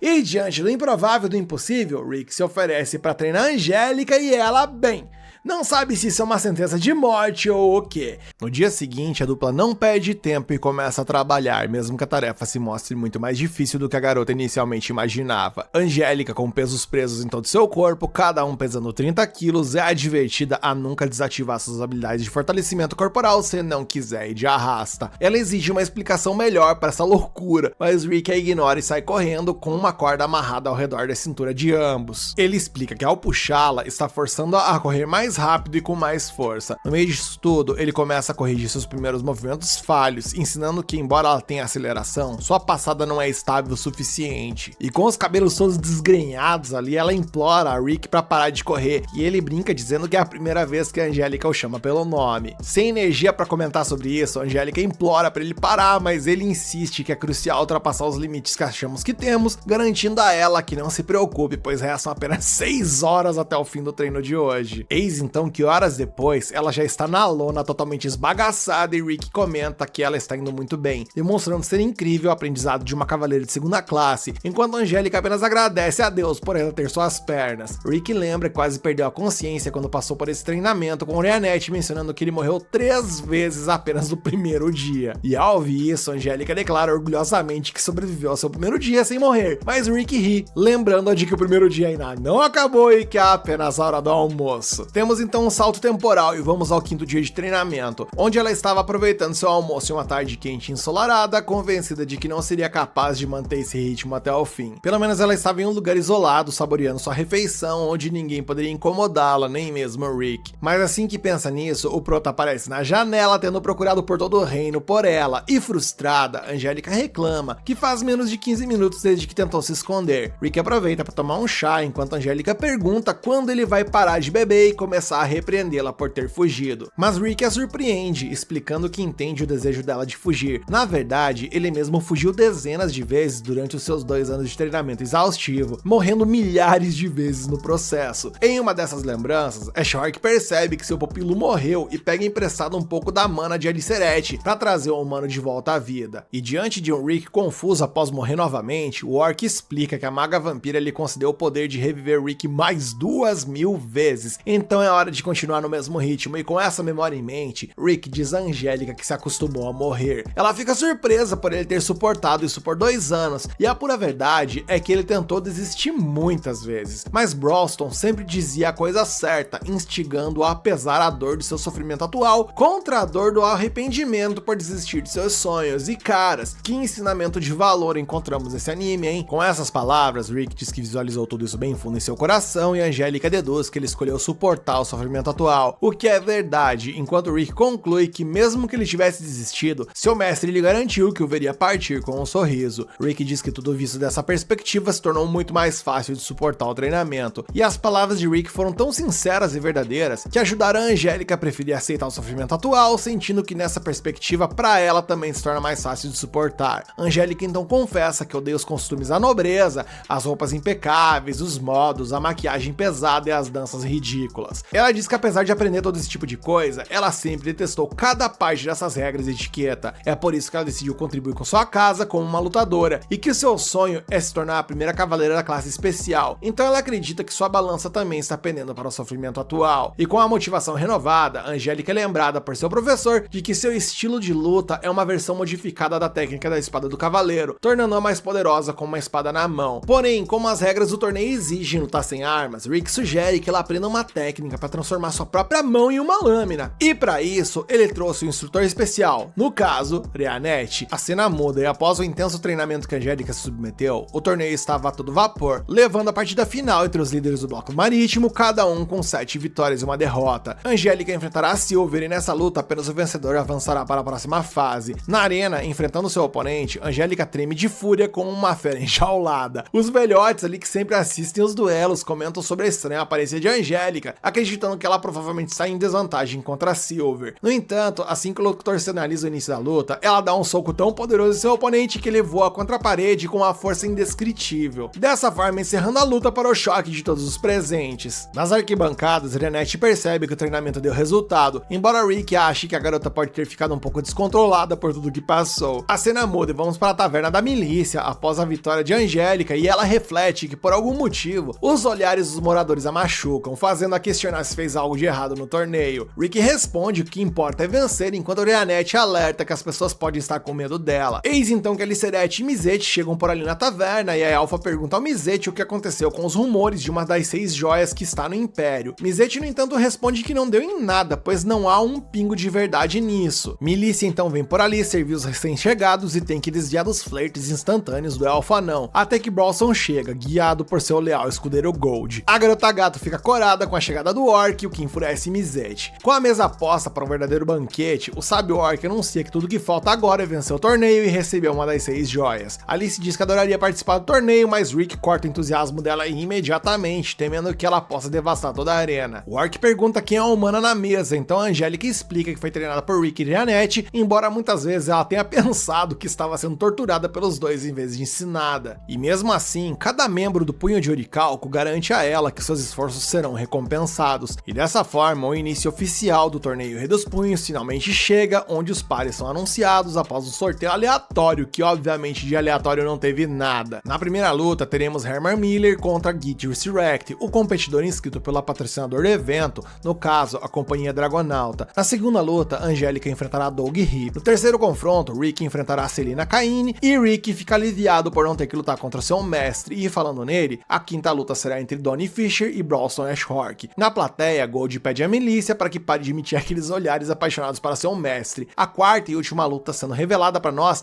é entre Ed Grace contra o tricampeão Karrion Rolf. E o mestre do Homem-Fera está confiante de que não importa quem ele enfrente, o Rolf levará o cinturão mais uma vez. Com os pares para a primeira rodada estabelecidos, Angélica conta a Rick sobre o esquema da organização para implementar o seu plano de trapaça. A Companhia Dragonauta manipulou a chave para garantir que Git não enfrentasse Karrion ou Brawlston até o final, para impressionar a plateia com a força de seu competidor desde o início. Quando chegar às fases finais, com as apostas no auge, Snape planeja fazer uma aposta muito inteligente, porque se o lagarto deliberadamente perder nesse ponto, o chefe ganhará uma fortuna. É por isso que deram a Git um caminho mais fácil, incluindo enfrentar a Angélica se ele passar pela primeira rodada. E o plano de Angélica é destruir os planos do patrocinador, derrotando o competidor deles na segunda luta. Rick então pergunta o que Angélica faria se ela não enfrentasse o lagarto até a final, mas ela nem sequer considerou isso. Após a divisão da chave, Karrion e seu mestre encontram Rick e Ashhork, e os membros do Punho de Orichalco declaram confiantemente que levarão o cinturão para casa e, consequentemente, a joia pela qual eles vieram. Imperturbável, o mestre Karrion lembra quando seu pupilo era mais jovem. Naquela época, sua academia só havia conseguido levar um competidor ao quarto lugar do torneio, então ele colocou seu novo lutador contra o pugilista chamado Garon. Naquela ocasião, Karrion levou uma baita de uma sova dele, mas o gosto da derrota o levou a treinar até atingir seu auge físico, quando o Homem-Fera fez seu nome em Iractop ao vencer 3 torneios, e 6 anos se passaram desde então, e agora o pugilista enfrenta o maior desafio de sua vida. Em breve começa a primeira rodada, onde Git Resurrect enfrenta Herman Miller. O humano desferiu vários golpes no monstro, que não sentiu nada devido à sua resistência acima da média. Depois de errar um golpe, Git ainda houve uma provocação de seu oponente, mas assim que Herman ataca novamente, o lagarto gigante acerta o rosto do cara com o braço, derrubando-o com um só golpe. Rick acha isso muito estranho, porque embora Git pareça forte, seus movimentos são amadores. Mas independentemente disso, Angélica lembra que o propósito da luta é impressionar os apostadores e isso teve seu efeito. Em seguida, ela entra na arena e acaba com seu oponente, enquanto Rick e Broston também avançam sem suar a camisa. E chegamos à luta final da primeira rodada, com Ed Gracie contra o campeão atual. O punho de Orichalco observa atentamente a luta para entender a extensão da força de Karen, que é demonstrada logo no primeiro golpe. Rick observa que ele antecipou o movimento de seu oponente e Broston acrescenta que o excelente olfato de um Homem-Fera proporciona essa habilidade, conhecida como aromatização do futuro. E apesar dos elogios ao pugilista, o campeão atual leva um golpe forte na luta, o que Irianete afirma ter sido intencional. Depois de levar o golpe, Carrie se levanta e nocauteia seu rival e a plateia relaxa depois suar frio ao ver o seu lutador favorito em apuros. Para sua surpresa, Rick ouve um dos colegas do campeão comentar que ele é muito inconsistente. Um dia depois, começa a segunda rodada, com a plateia dividida entre apostar em Carrie e Git Resurrect. Snape se aproxima de Rick e se apresenta formalmente a seus companheiros, então Alice comenta que o lagarto está exagerando com toda essa encenação, o que constrange o empresário. Mizet explica que os adultos têm que fingir ser adultos o tempo todo e a vampira descobre que a vida para quem não é criança pode ser bem dura. Rick então pergunta por que Snape não está no assento VIP e ele explica que quer ver a luta entre sua noiva e seu irmão de perto. Falando neles, os dois se encontram antes da luta e Git diz que seu irmão pediu para ele não estragar o rosto de sua futura esposa. Angélica está ansiosa para mostrar os resultados do seu treinamento, enquanto o lagarto ri sobre apenas gastar o dinheiro do pai em besteiras e ainda ser mais forte que seu oponente. Já que ele mencionou isso, Angélica afirma que é impossível para Git ter tal físico sem treinar, e ele desvia respondendo que às vezes ele é o cara que as pessoas chamam de prodígio. De qualquer forma, ele promete não esmagar sua oponente para que ela ainda possa carregar o filho de seu irmão Snape, e ofendida por esse insulto,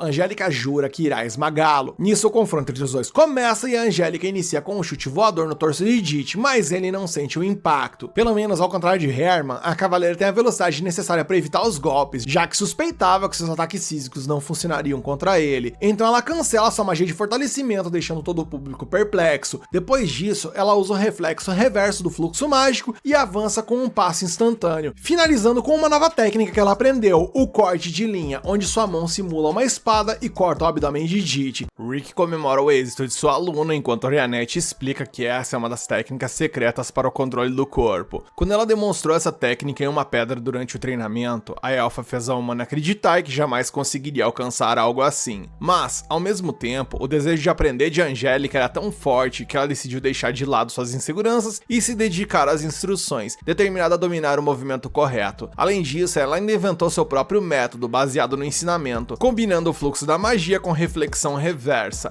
Apesar disso, Mizet lembra que essa técnica libera a energia armazenada no corpo em uma explosão curta, mais poderosa que o normal. No entanto, Rick enfatiza que o treinamento surreal que ela passou preparou seu corpo para suportar esse impacto. Irianete concluiu que ninguém consegue usar o corte de fio do jeito que Angélica faz, pois ela combina seu passo instantâneo com o movimento. E usando de seu movimento, Angélica repete a estratégia que funcionou antes e investe contra seu oponente novamente com essa habilidade, criando outro corte em seu abdômen, o que apenas aumentou sua raiva. Em resposta, o réptil soca o chão, levantando uma nuvem de poeira que obstrui a visão de sua rival. Ele então tenta pegá-la de surpresa, mas Angélica é mais rápida e desvia antes de ser atingida. Após isso, ela volta para a mesma tática e corta o torso de Git mais uma vez. Nesse momento, Snape faz questão de notar como essa técnica é interessante, mas não parece estar muito preocupado com a condição física de seu lutador na arena. Git, por sua vez, mencionando estar cansado de se conter, reage levantando poeira mais uma vez. Com isso, ele desfere um golpe forte na futura esposa de seu irmão, prendendo-a contra a parede. Ele até se desculpa com Snape por ter ido longe demais, mas admite que não resistiu a uma presa tão divertida e decidiu lidar com a situação à sua maneira. De qualquer forma, Snape sabe que o jovem pode ser um tanto temperamental às vezes. No entanto, Angélica retorna após o forte impacto e garante que o golpe que sofreu não foi nada significativo. E para provar que ela ainda está na luta, ela retoma sua estratégia de usar o corte de fio, mas dessa vez Git a atinge com sua cauda sem esforço. Angélica ainda insiste mais uma vez na técnica, então Git perde a paciência e revela que aprendeu a replicar o passe instantâneo de sua rival depois de vê-la fazer isso tantas tantas vezes. E vendo seu oponente correndo ao seu lado na mesma velocidade, Angélica mal pode acreditar no que está acontecendo, mas não há tempo para refletir sobre a situação, pois Dit mudou completamente para a ofensiva e desferiu outro golpe, jogando-a contra a parede com grande força. Além disso, o monstro a provoca, comentando que não há nada melhor do que esmagar um pedaço de lixo medíocre e humilhá-lo o máximo que puder. Rick começa a se preocupar com sua aluna, enquanto Snape comenta que a força de seu irmão é realmente extraordinária. Ele menciona que sabe disso desde que conheceu Dit, quando ele ainda era um boxeador famoso. Naquela época, o mais novo tinha sido adotado aos 8 anos e já estava treinando com seu irmão mais velho em sessões de luta 1 contra 1. E na primeira luta, Dit acertou Snape com tanta força que o pobre homem mal conseguiu ficar em pé, o que o levou à sua aposentadoria. Afinal, Dit era um prodígio perfeito, nascido com todos os talentos necessários para o combate. Falando nisso, o monstro retoma suas provocações à humana na arena, dizendo que todos os seus anos de treinamento acabaram sendo inúteis e que ela deve odiar os seus pais por não terem passado nenhum talento para ela. Aproveitando o fato de que ele mencionou os pais da garota, ele relembra que ambos já são falecidos e conclui dizendo que pais lixo produzem filhos lixo. Caramba, que cara podre. Snape comenta com Rick que a Angélica provavelmente está suspeitando que as lutas são manipuladas, mas ele vê que não há necessidade de tais truques mesquinhos. Na realidade, o que o empresário fez foi apostar uma grande soma em seu irmão, pois ele é um lutador desconhecido em quem ninguém mais apostou. Em outras palavras, esse é o truque onde Snape obterá um grande lucro por ser praticamente o único a apostar em Dit. Paralelo a isso, Dit derrota a mulher na arena e a multidão começa a reprovar as cenas que se desenrolam na luta. Rick imagina que a Angélica está no seu limite, mas ela não tem intenção de desistir. Pelo contrário, mesmo sem conseguir ficar em pé, ela garante a todos que não vai perder. E nesse momento, a motivação de Dit se torna esmagar o espírito de luta de seu oponente e saboreá-lo. Então ele levanta a garota pelo cabelo e pretende mostrar a todos que nem mesmo os boxeadores mais dedicados podem derrotar um prodígio. Ao mesmo tempo, Angélica luta consigo mesma para manter sua esperança, pois seu equilíbrio mental ainda está inclinado para o sacrifício necessário, e com isso em mente, ela tenta atacar o inimigo, mas ela está tão fraca que só consegue levantar o punho sem nem sequer tocá-lo. Em resposta, Dit arremessa contra a parede e pela primeira vez revela suas garras com a intenção de matar sua adversária. Rick se levanta e grita que a luta já acabou, mas esse desgraçado investe contra ela com toda a sua fúria e quando está prestes a acertar a Angélica com suas garras, um objeto é jogado contra seu braço, desviando sua mira. Enquanto o locutor declara o fim da luta, Dit olha para o sapato jogado em seu braço e se pergunta quem teve a audácia de fazer isso. Quando olha para a multidão, Rick está lá, sem um dos sapatos, com a raiva emanando de seu corpo. Sem pensar duas vezes, Rick segue em direção ao acesso da arena para recuperar seu sapato, mas Dit antecipa o encontro, comentando que o grandalhão está tramando algo. Como Rick não responde, Dit tenta chutá-lo, mas o homem desvia sem esforço enquanto amarra o sapato de volta. Nisso, Rick diz ao monstro para esperar porque o que está por vir é merecido, e Dit soca a parede de excitação, ansioso por esse duelo. À medida que o prota desce para a arena, ele vence sua luta sem esforço com apenas um golpe. A primeira coisa que ele faz após a vitória é procurar o médico responsável pelo tratamento da Angélica. Ao perguntar sobre sua condição, Rick descobre que ela sofreu danos significativos em sua batalha contra Dit, o que significa que sua recuperação levará algum tempo. No entanto, ela não corre perigo de vida. Ao ouvir isso, Rick reflete sobre como deve ser frustrante passar por um treinamento tão intenso quanto ela passou em busca de um sonho, apenas para ser eliminada dessa maneira, e só de pensar nisso, Rick treme de raiva. Enquanto isso, Bronson também vence sua luta, avançando para a próxima rodada sem problemas. Mais tarde, vemos que Karen luta contra Milene, uma lutadora conhecida por seus chutes extremamente rápidos, e durante um momento de distração, ele acaba recebendo outro golpe e quase perde o equilíbrio. Mas quando Milene ganha confiança na luta, ele a vence, encerrando a batalha, e mesmo com essa vitória fácil, seu mestre sabe que ele não está em plena forma. Independentemente disso, apenas 4 lutadores permaneceram para competir pelo cinturão de campeão no dia seguinte. E no dia seguinte, Rick treina cedo e se encontra com Angélica em uma parte da arena. Ela se desculpa por ter desperdiçado o tempo dele treinando alguém sem talento, e agora que perdeu, sente que se rebelou contra seu papel de nobre sem motivo. Ela até começa a considerar que casar com Snape pode não ser tão ruim, pois ele poderia tratá-la bem e ela não precisaria trabalhar. No entanto, Rick sente que deve a ela um pedido de desculpas por não reconhecer a verdadeira força de Dit, e mencionando isso, ele pede a ela que preste muita atenção na luta que está por vir entre os dois. A cena muda e vemos que Rick e Dit estão frente a frente na primeira semifinal, e a primeira coisa que o monstro faz é expressar uma preocupação falsa com sua última oponente, dado o que ele fez com ela. Ou melhor, ele diz que deveria se desculpar por não ter mandado a Angélica de vala, pois agora será forçada a viver uma vida miserável em vez de ser poupada disso. Rick não esconde sua raiva diante da provocação e soca o oponente arrogante no rosto, que achava que nada aconteceria. Porém, aconteceu, e surpreso e furioso, Dit tenta revidar, mas é atingido novamente cuspindo sangue. Angélica fica impressionada que os socos de Rick possam causar tanto dano ao corpo resistente de Dit, então Mizete explica que Rick está usando o ataque penetrante, uma técnica que atinge o interior do corpo, não a parte externa. Didi não desiste e usa uma habilidade chamada Dragon Force, que aumenta muito sua força e habilidade. Vendo o oponente de Rick se exibir ao redor do ringue após conjurar essa técnica, Brawlston observa que isso provavelmente consome muita energia mágica, e Snape acrescenta que seu irmão nunca treinou sua capacidade mágica antes. Rick responde com outro ataque penetrante, mas dessa vez Dit está revestido com um corpo de ferro e não sofre dano. Depois de usar Dragon Force, ele pensa em ganhar uma vantagem significativa no duelo, e então começa a desferir uma série de golpes no nosso prota. Snape comenta com Brawlston que o resultado dessa luta já era bastante óbvio, mas o Orc discorda, porque para Rick, a forma como vemos a luta não faz diferença. O que importa é a forma como Angélica a vê. Enquanto isso, Dit fica sem fôlego de tanto bater no seu oponente, mas Rick não derramou uma gota de sangue, pois ele ativou a habilidade de golpe fluido, uma técnica de controle corporal que dispersa os ataques recebidos pelo corpo, e por conta disso, o prota mal sofreu danos. Dit acusa seu rival de estar se contendo de propósito, e Rick admite que restringiu suas habilidades físicas para igualar ao nível de Angélica e lutar pensando nisso, como se a Angélica mesma estivesse ali e essa fosse uma espécie de revanche virtual. Brawlston acrescenta que vencer essa luta não é a única coisa que importa para Rick, ele também quer mostrar para Angélica qual era o seu potencial. Rick tenta avisar a Dit para conter toda a sua raiva, pois chegará um ponto em que ele sofrerá por se esforçar demais, mas Dit não tem intenção de perder essa luta, então ele reativa seu corpo de ferro e acrescenta o soco forte junto com um passo instantâneo, e transformando-se em uma verdadeira máquina de guerra, ele lança um ataque decisivo contra seu inimigo, mas a força de Rick é tão impressionante que ele destrói todas as habilidades do draconiano com apenas mais um ataque penetrante. Além disso, Dit estava exausto e dessa forma acabou ficando vulnerável. Rick aponta que seu oponente nunca se esforçou até o ponto de exaustão, então não sabe como lidar com a fadiga, e na sua opinião, a força que uma pessoa ganha após atingir a exaustão é o seu verdadeiro poder. Cansado da palestrinha, Dit retoma seu ataque, mas Rick agora está totalmente na vantagem no combate. Além disso, ele joga na cara de Dit que ele depende inteiramente de seu talento nato, mas que no frigir dos ovos ele é apenas um prodígio de nível 1, enquanto os verdadeiros prodígios usam sua força inata para desenvolver em níveis massivos por meio de muito trabalho, mencionando que ele, por exemplo, conhece alguns prodígios que alcançam o nível 1000, oponentes que poderiam derrotar Dit com apenas um golpe. Furioso com esse discurso, Dit recorre à magia de fortalecimento inata mais poderosa dos draconianos, o Dragon Recording. Com ela, os ataques de Rick não têm mais efeito, e ele percebe que Angélica realmente não teria sido capaz de vencer Dit nesse nível. Mesmo assim, ele enfatiza que isso não significa que ela não deva treinar intensamente, e pouco a pouco ele vai subindo seu nível,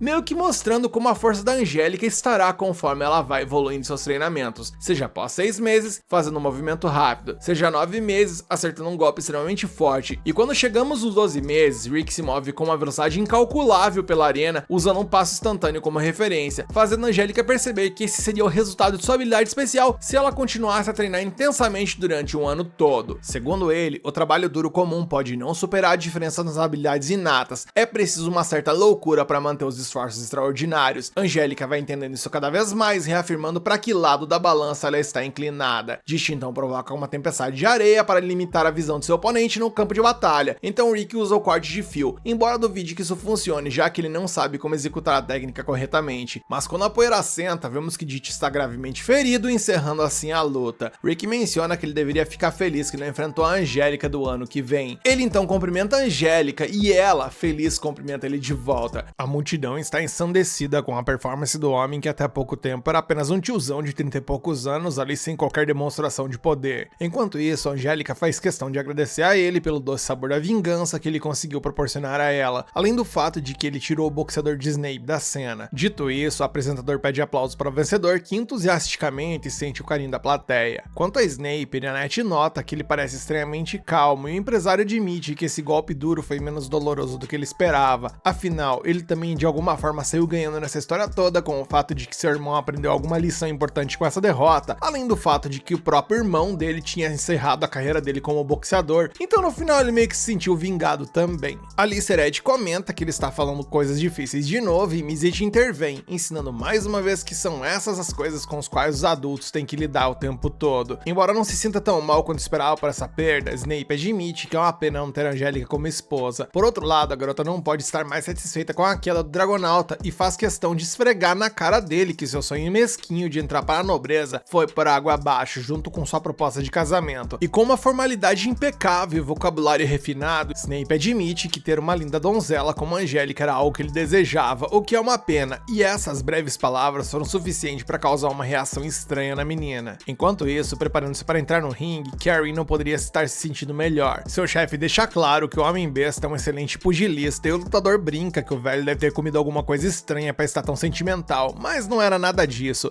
O humano apenas quer que seu protegido dê seu melhor, o que Karen pretende fazer agora que o apresentador o chama para a luta. Com isso, é anunciada a segunda luta das semifinais, onde o Orc, que nocauteou todos os seus oponentes com um único soco, enfrentará Karen, o tricampeão e favorito do público. Angélica se surpreende com a quantidade de aplausos que o Homem-Besta recebe, mas Rick não esperava nada menos do maior campeão de todos. Embora confiante, Karen não é tolo e sabe que está enfrentando um adversário único. Estudando o gigante Orc, o faminto pugilista não vê uma figura humanoide, mas sim uma parede intransponível à sua frente.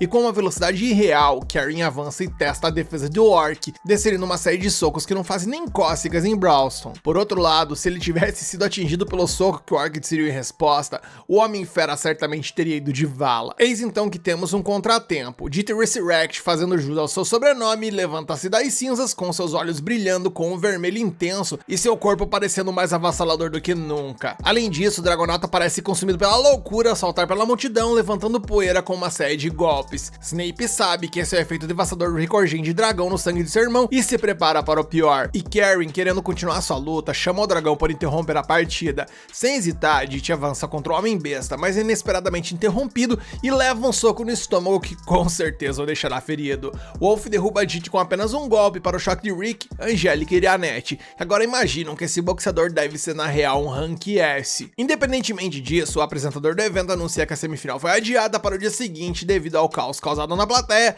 já que os feridos precisam ser prioridade. Karen lamenta estar em sua melhor forma agora, mas aceita a decisão com tranquilidade. Brawlston vê incerteza nos punhos do seu oponente e essas palavras atingem duramente o campeão. Mais tarde, o pessoal do Punho de Orichalco se reúne no ponto de encontro habitual da equipe, ou seja, a Taverna da Milícia, exceto por Rick, que foi fazer sua corridinha matinal até o território de Claristia, um percurso modesto com a bagatela de 700 km de ida e volta. A cena então muda e vemos que o corredor acaba de chegar às fronteiras do reino, onde uma montanha o faz lembrar as curvas de Annette. Lá, ele encontra Karen, que estava treinando pacificamente em seu canto até ser abordado pelo humano. Rick pergunta se o cara não está preocupado em sobrecarregar seu corpo antes da luta de amanhã, mas parece que o Homem-Fera está mais interessado em usar Rick como parceiro de treino até as semifinais chegarem. Sem mais delongas, ele chama o prota para uma luta e Rick responde com um soco rápido como um raio, que o oponente consegue bloquear. Como Karen bloqueou um golpe tão rápido, Rick quer saber por que ele levou aquele soco durante o torneio. Ele supõe que o Homem-Fera devia estar com o nariz entupido e não conseguiu sentir os movimentos do oponente, mas na verdade, a realidade é outra e ela é bem mais dura.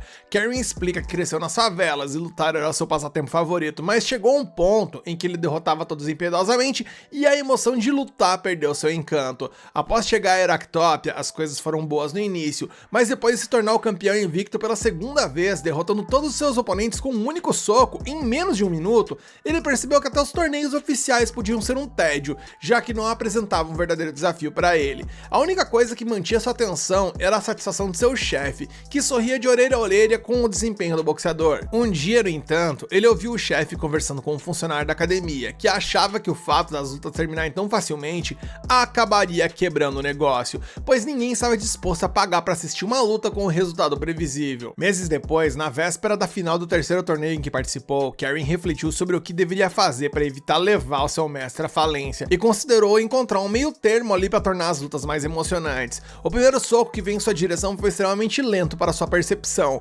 mas mesmo assim ele decidiu levar o golpe e fingir ser derrotado para o bem do show. Nos torneios seguintes, ele continuou usando essa estratégia de ajustar sua força para o entretenimento dos outros, mas a realidade é que ele já não sentia mais desejo de lutar. Depois de ouvir toda a história, Rick consegue ver um pouco o ponto de vista do cara, mas o avisa que as coisas vão ser bem diferentes amanhã. Karen não acredita, embora Rick esteja longe de tentar convencer o homem de qualquer coisa, então ele apenas sai correndo ali sem dizer mais nada. No dia seguinte, um feitiço de proteção é ativado para garantir a segurança da plateia, e enfrentando Brawlston mais uma vez, Karen avança ao sinal de partida, elevando as apostas ao atacar com a presa rolante, girando o braço em alta velocidade para amplificar o poder de seu golpe. Brawlston bloqueia o ataque com facilidade, embora um pouco pouco menos do que antes. Agora o Orc começa a desviar os socos em vez de arriscar expor sua guarda e contra-ataca com seus punhos, forçando o Homem-Fera a se manter alerta para não acabar achatado. Após uma breve pausa na ação, Brawlston analisou o estilo de luta de seu oponente e deduziu que ele estava segurando algo intencionalmente. O Rolf admite que está fazendo isso, embora ele sinta que pode precisar abandonar essa abordagem contra o Orc. De qualquer forma, ele reconhece que é vergonhoso para um campeão enganar o público dessa maneira,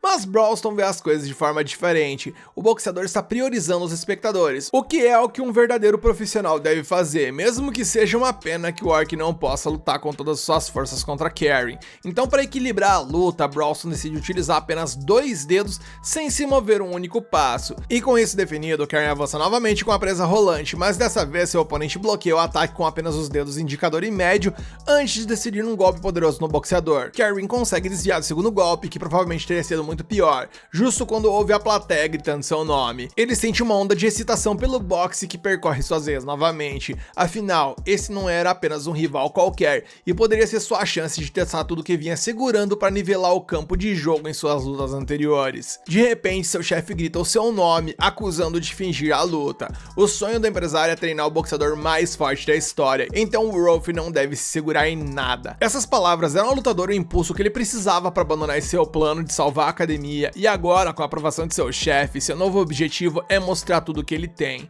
Karen decidiu um soco devastador que forçou Brawlston a se defender com a mão inteira. De acordo com o Orc, ele está apenas ajustando sua força para bloqueio e nada mais. A partir daí, o Wolf vai com tudo, mas acaba sendo encurralado, forçando a usar sua técnica de corpo de ferro para evitar ser esmagado contra a parede. Essa técnica impressionante deixou a plateia com sentimentos mistos. Por mais incrível que tenha sido a luta, com a plateia testemunhando algo sem precedentes, também deu a impressão de que Karen estava enganando todos ao segurar sua força nas lutas anteriores. A essa altura, o Homem-Fera não se importava com mais nada, então ele lançou um feitiço composto de quinta natureza, a Onda das Chamas. E embora Homem-Esfera não sejam conhecidos por habilidade mágica, ele desenvolveu sua habilidade a um nível sem precedentes, colocando no mesmo nível dos mentores de Rick, de acordo com o próprio Prota. Depois de ver seu oponente se defender contra as chamas com uma rocha, Karen atacou com o passo instantâneo e o soco forte, então convocou um feitiço composto de sétima natureza, a Corda da Floresta. Mas o boxeador não parou por aí. Na tentativa de subjugar Brawlston, ele começou a preparar um feitiço de oitava natureza, deixando toda a plateia de boca aberta enquanto a arena tremia. No final, Karen lançou a Lágrima do Anjo no céu, fazendo Rick temer pela segurança de todos, sabendo que isso forçaria seu mestre a levar a luta a sério contra o Homem-Fera. Em resposta, o Orc decidiu um socão naquela massa de energia gigantesca, rasgando um buraco na camada de ozônio e transformando a Lágrima do Anjo a nada, já que tudo que restou do feitiço gigante foi poeira. Com isso, Brawlston fez o sinal de aprovação, um gesto típico dos Orcs para declarar que a parada se tornou sinistra e que o lugar onde a luta estava acontecendo se tornaria uma terra sem lei, onde tudo é permitido. E pela primeira vez, Karen sentiu o verdadeiro terror correndo pela sua espinha. Após desviar de um soco, ele foi jogado para trás pelo vento gerado pelo golpe, quase tropeçando. Sem fôlego, tudo que o lobo voraz podia fazer era recuar, disparando uma série de feitiços que não faziam nem mesmo cócegas em seu oponente. E evidentemente, após usar tantas magias, Karen estava completamente exausto e indefeso, e com apenas um soco em seu estômago, ele sentiu como se seus órgãos tivessem se tornado guisado por dentro. Karen sabe que seria mais fácil desistir da luta a essa altura, mas ele estava esperando há tanto tempo por um rival digno que decidiu se levantar mais uma vez. E usando o resto de sua energia, ele foi para o all-in, mas sua resistência se esgotou em questão de segundos, deixando o pugilista exausto diante do sábio Orc. Mesmo assim, a plateia incentivou Karen a continuar lutando, aplaudindo mesmo após perceber que ele havia enganado todos. Isso deixou claro que o lutador não havia perdido o amor do público, e isso lhe deu uma segunda energia suficiente para forçar a luta para uma espécie de bis para o grande finale. Porém, sem magia ou força restante, Karen mergulhou fundo em seu espírito para decidir um último soco que decidiria o resultado da batalha de uma vez por todas, fundindo o passe instantâneo, o soco forte, a presa rolante e a espada de chamas. Brawlston, vendo tudo isso, aplaudiu silenciosamente o esforço do Homem-Fera em sua mente, e tendo visto seu soco mais forte absorver absorvido sem esforço, o Rolf sorriu e admitiu que aquele tinha sido o dia mais divertido que ele teve em sua vida. E em honrar uma luta tão magnífica, o Orc deu a seu oponente todo o respeito que ele merecia ao descer um soco tão forte que quase apagou as luzes do Homem-Fera, quase causando nele os efeitos do nosso amado Truck-kun. E apesar de tudo, o mestre de Karen, orgulhoso de seu pupilo, ainda considera seu aluno como o maior boxeador da história. Nisso o episódio acaba e agora aguardar para ver de que forma será a luta entre Rick e Bronson, pois não consigo imaginar nosso prota vencendo o Orc, e quero muito estar enganado e se surpreender com isso. Você quer continuar acompanhando essa história aqui no canal? Então deixa aqui nos comentários que você quer a continuação, mete o dedo no like para fortalecer esse vídeo e se inscreve e ativa o sininho para fortalecer o canal.